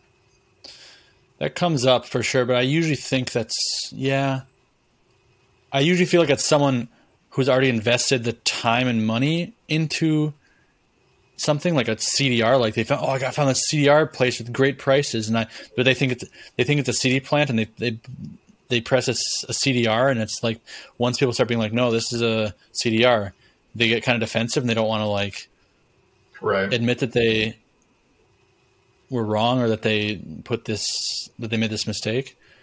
I mean, I don't know. I don't really have lathes. I have a few, but I mean, I haven't really followed that whole issue. I'm just seeing it more now with people wanting to do really limited releases of things, and because records cost so much that they're doing lathes, and I'm seeing them not being called lathes. Oh, okay. And it's frustrating because, you know, like one time Trash Ritual did a really limited vinyl release, and it was actually a very limited vinyl release. I believe it was Black Leather Jesus. I'm not positive. And I think there was only like 25 or 50, and he kind of, I'm not going to tell you how he did it. I don't want to air his laundry, but it was actually vinyl. But, you know, a lot of people will know that if you see something listed as vinyl and it's like 25 to 50 copies, a lot of people will know it's a lathe, but some people won't. And they're totally different things. And I just think it's fucked up advertising to do that. Yeah. I do think, I know that a lot of the, like, there are some newer lathe companies that are cutting into, I don't know if it's vinyl, but they're like black 12-inch discs. So it looks very similar, and I have never really like done like much A/B testing. That'd be interesting to get like a lathe done of a record that you've pressed and like listen to the two of them. Sounds like a costly experiment, but it would be pretty interesting. Yeah. So what's going on with the label? You said you launched into a rant about vinyl, but you got some vinyl going on? Yeah, so I'm doing more vinyl, which we'll see how that goes. I'm trying to do more vinyl, but I'm also, you know, I've got a bunch of CDs lined up to send into the plant. A couple of tapes, but not as many. Mm-hmm. You know, I'm trying to take, like, I don't like shipping around Christmas, so I'm going to try to take a little bit of time off. But then, you know, I'm going to hit it hard again in 2022. I've got a bunch of stuff lined up that I'm really excited about. I don't know how much of it I should talk about. Some of it's like not done. Some of it's in the works. You know, like I think in January, the Kafar Minority Report versions 1 and 2 are going to be out. And then some Is it CD? allegory. Yeah, double CD. Mm-hmm. And then there's some Allegory Chapel reissues. Cool. Trying to think of what else. Yeah, I'm trying to put some of the stuff. Oh, I'm getting a bunch of test presses, I think, this week. Like a Like Weeds test press, I believe I'll be getting this week. And then I'm getting a test pressing of a band that I thought was going to get me in trouble, that they're not political, but they're called Final Solution. I don't know if you want to talk about them at all or not. But I'm getting a 12-inch or a repress of some of their stuff. The 2 7-inches that were on Mark's labels, and then that tape that was on Hospital is going to be repressed as a 12-inch. Cool. So I'm excited about those test press coming back. I should have a choke chain. That other choke chain 12-inch should come out in like a month too. I don't know. Did you have any specific questions about like what I've got coming up? Like what my plans are? Like about your plans. I mean, it sounds like you're rocking it in 2022. Yeah, I've got a bunch more harsh noise coming out. Doing, a couple more split label releases. I love split label releases with people overseas. It just makes sense to do. So I'm doing some of that for stuff. The person in the U.S. to do. Yeah, really? You don't think it helps the people in Germany, or not in Germany, and just in Europe very much? I would say it helps, but I would say it's cool to do. I like doing it, but there's not really like at least being in Germany where the shipping prices internationally are so low. There's not really that. It doesn't really matter that much to me. Like, I enjoy doing it. Like I did recently with New Forces and with Tronics, and that was cool. And I think that was a good idea. But like in terms of distribution, it's quite easy for me to ship a bunch of CDs to distros in the US for cheap. It's easy for me to ship single copies to people in the US for cheap. So I don't know. I mean, I'll probably do it more in the future, just for fun. I mean, for me, it's kind of just like a more symbolic thing, like doing something with a label that I like for whatever reason. We've decided, okay, let's do this together and share. It's nice to share the cost, It's nice to share the cost. Yeah, it's nice to share the cost, but I mean, I feel bad if I can move stuff and the other label can't. So that's interesting. I guess I never really thought about them shipping back over to the US and if it's cheap or not. So I think some of the stuff that I'm doing right now, it's not a 50-50 split.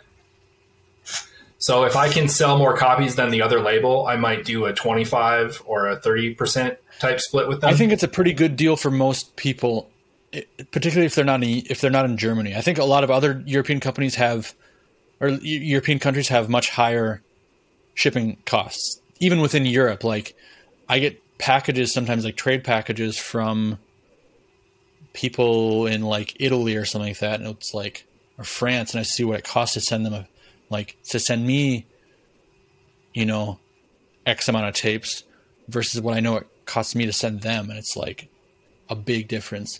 So I think it probably is beneficial for people in other countries, but I just know Germany's shipping prices, and God willing, they'll stay that way for forever, are like ridiculously low. Like you can send an LP anywhere in the world, Japan, the United States, wherever, for less than €5. Oh, so, damn, really? Yeah, it's $24 from the US. It's absurd. Yeah, exactly. And then I don't know what's going on. Germany's a good place to be in. Yeah, it sounds like it. But there's that new like customs tax that's happening. I don't really know what the deal is with that, but it seems like some people are getting hosed bad.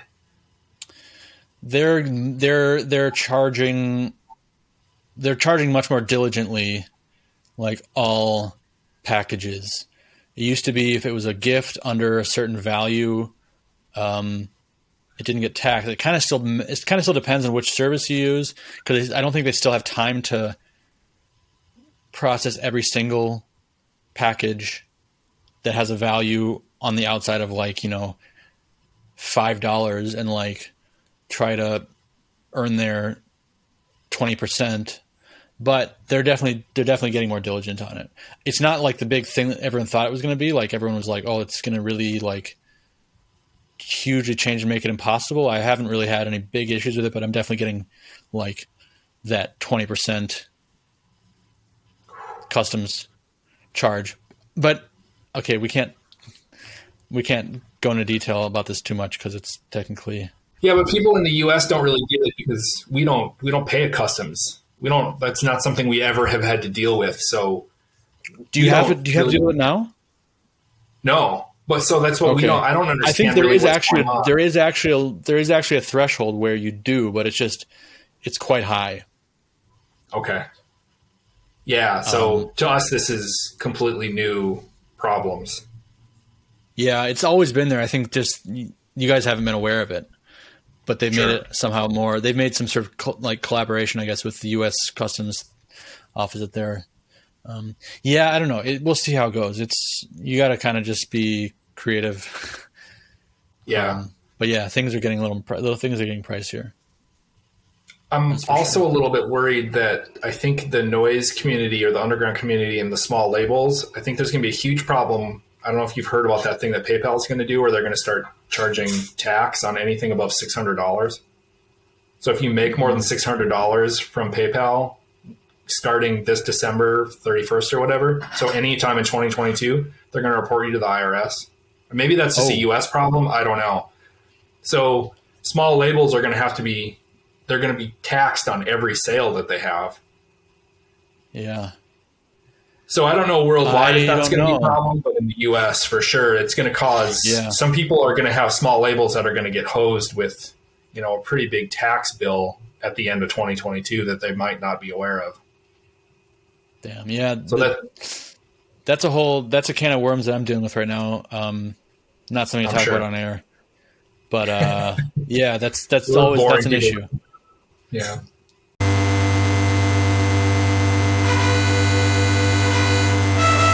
Now available for pre-order, Mote Soundtrack to Engram CD. Engram is a feature-length film written and directed by Basha Napora and produced by White Centipede Noise, featuring an original soundtrack by Mote. The film was shot in the summer of 2021 on 16mm film and is currently in post-production for a spring 2022 release. All proceeds from the CD go directly to financing the film. Please visit whitecentipedenoise.com to learn more. Okay, so before we kind of wrap this up, give me your top 5 noise records of all time. Oh, man, that's hard. I mean, for sure, number 1 is that Pain Jerk and Weiss. Terrazzo? Yeah. The one with the whale on the cover? Yeah, that fucking thing. Holy crap, man. I love it. I've always talked about how much I love that album. There's a bunch of K2s from around the Rust period that I really, really like. I think you were the one that got me into K2. You got me into a lot of the Japanese noise, for sure. I didn't know who Killer Bug was until you brought that CD along when we went on tour one time. And that shit blew me away, too. Yeah, I had no idea. So that surprises me because I'm really not a Japanese noise expert. I mean, I love a lot of it, but I'm really my expertise is very limited. Well, to kind of digress a little bit again, I think there was a time period where Electronics had so much really good shit on CD that had come out years before I got into it, and it was at such a high quantity, and it was so easy to get that I kind of wrote it off, which was just stupid, right? So then when I finally did start picking it up, I was blown away by some of that amazing stuff. Those Tronics CDs were huge. Those were huge for me. I mean, those are still when people say, what are your favorite noise releases of all time? Those are still, a lot of them still come from that, those few years when I was buying those CDs for $5 each. And when I first ridiculous low price. And if it's cheap, it's no good. I don't know. I have that mindset, and I think some people still have that mindset, which is it's just dumb, right? Yeah, sure. Of course. Phil was selling stuff cheap because he wanted to get it out there because he's a true noise fan. So that was just, that's ignorant. Yeah. So that's awful. I guess where are we at 3? So definitely the John Weiss. Yep. And Pain Jerk. Sorry, I don't want to leave him out. Yep. My top 3 is all Japanese stuff. That's crazy. That's K2 from around the Rust time period. I don't know that I'd like narrow it down to one. You could just throw up Rust if you want to. Okay. Like that kind of like metal noise cut up time period for K2 is like huge for me. I love it. I love it so much. Yeah. And then Endo, obviously, you know, you could say that the Killer Bug. I mean, listening to those dudes blast half-hour sets or whatever, or like hour sets, whatever those things were, is like mind-boggling to me. Like those tracks are amazing, and then you hear like the crowd clapping at the end of it, and you're like, "Are you fucking serious? Like this was a live track?" Like that's how those Japanese guys do it. Yeah, that shit blows me away. Yeah. So I know I'm being a little vague with like actual releases, but like that kind of stuff. And then like for me, influentially, like some of the early, or I guess it doesn't matter what time period, but like the very crackly Werewolf Jerusalem, like Richard Ramirez stuff was like very influential to me. You know, I love that.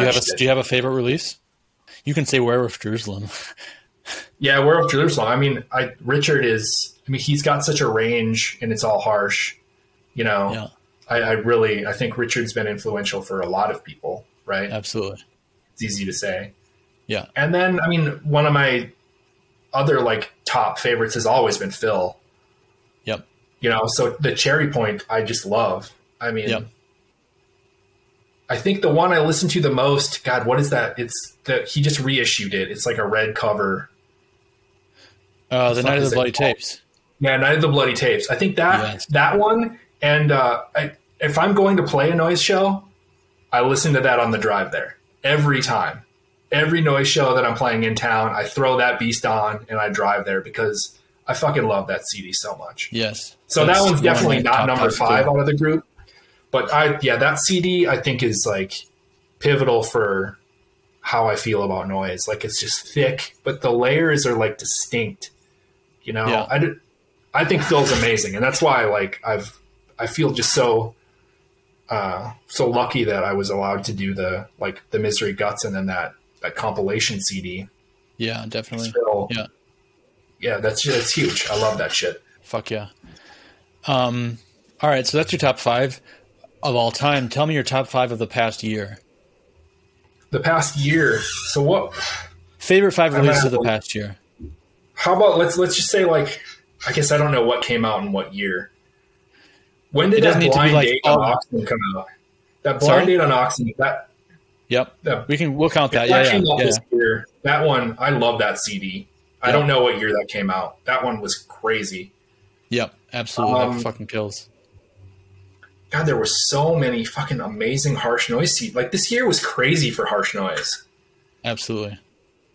I'd have to go look at a stack. Man, I should have asked. You should have told me this before I started. I could have got you a good list.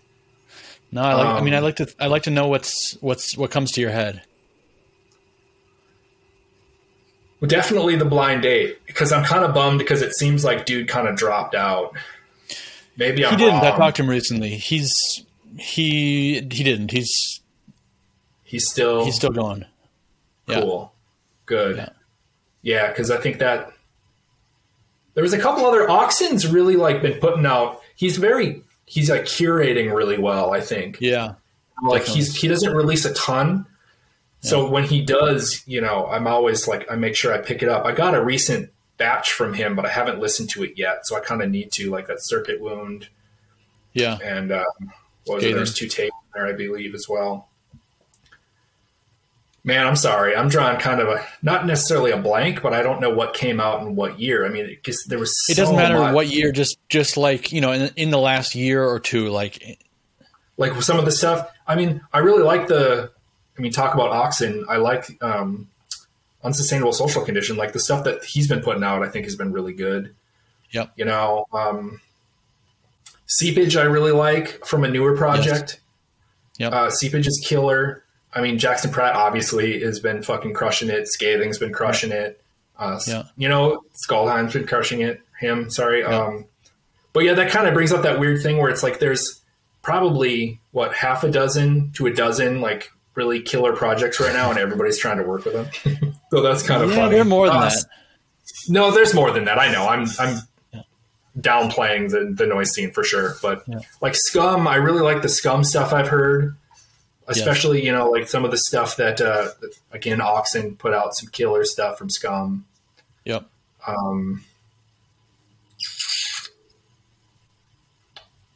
I mean, most of the time if it's brutal harsh, I'll probably buy it, you know? Yeah. So I've just got a stack of like harsh jammers.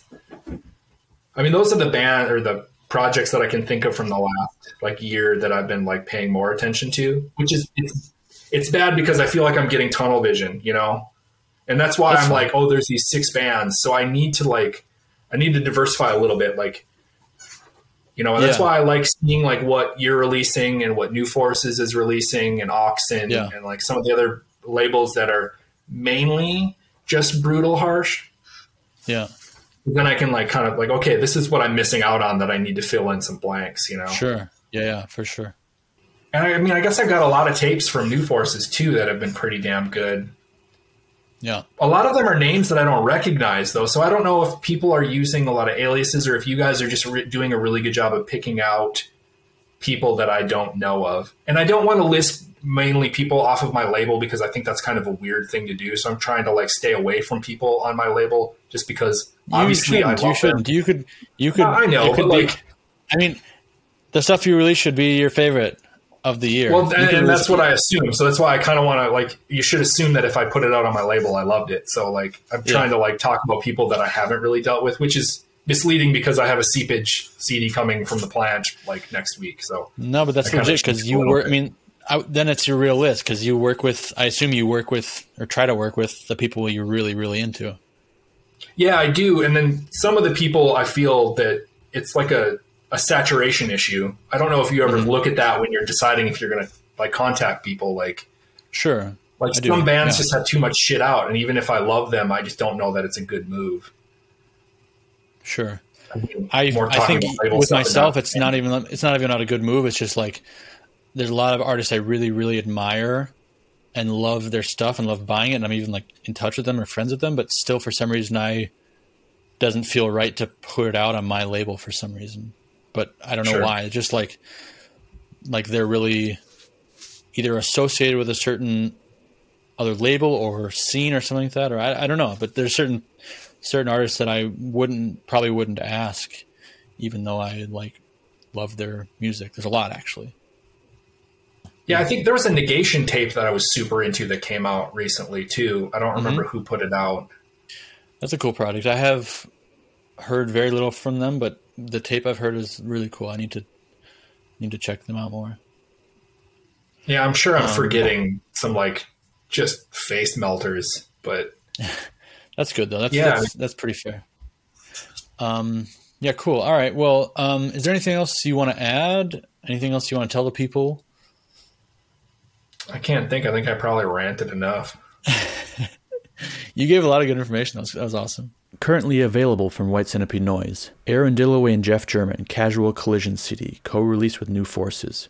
Various artists, Lacerations double CD, co-released with Tronics. Sewer Election and Trix Rusit, Killing for Germany, Rugsfett CD. Testicle Hazard 5060 LP. All right, Sam. Well, I really appreciate you taking the time to talk to me about this stuff.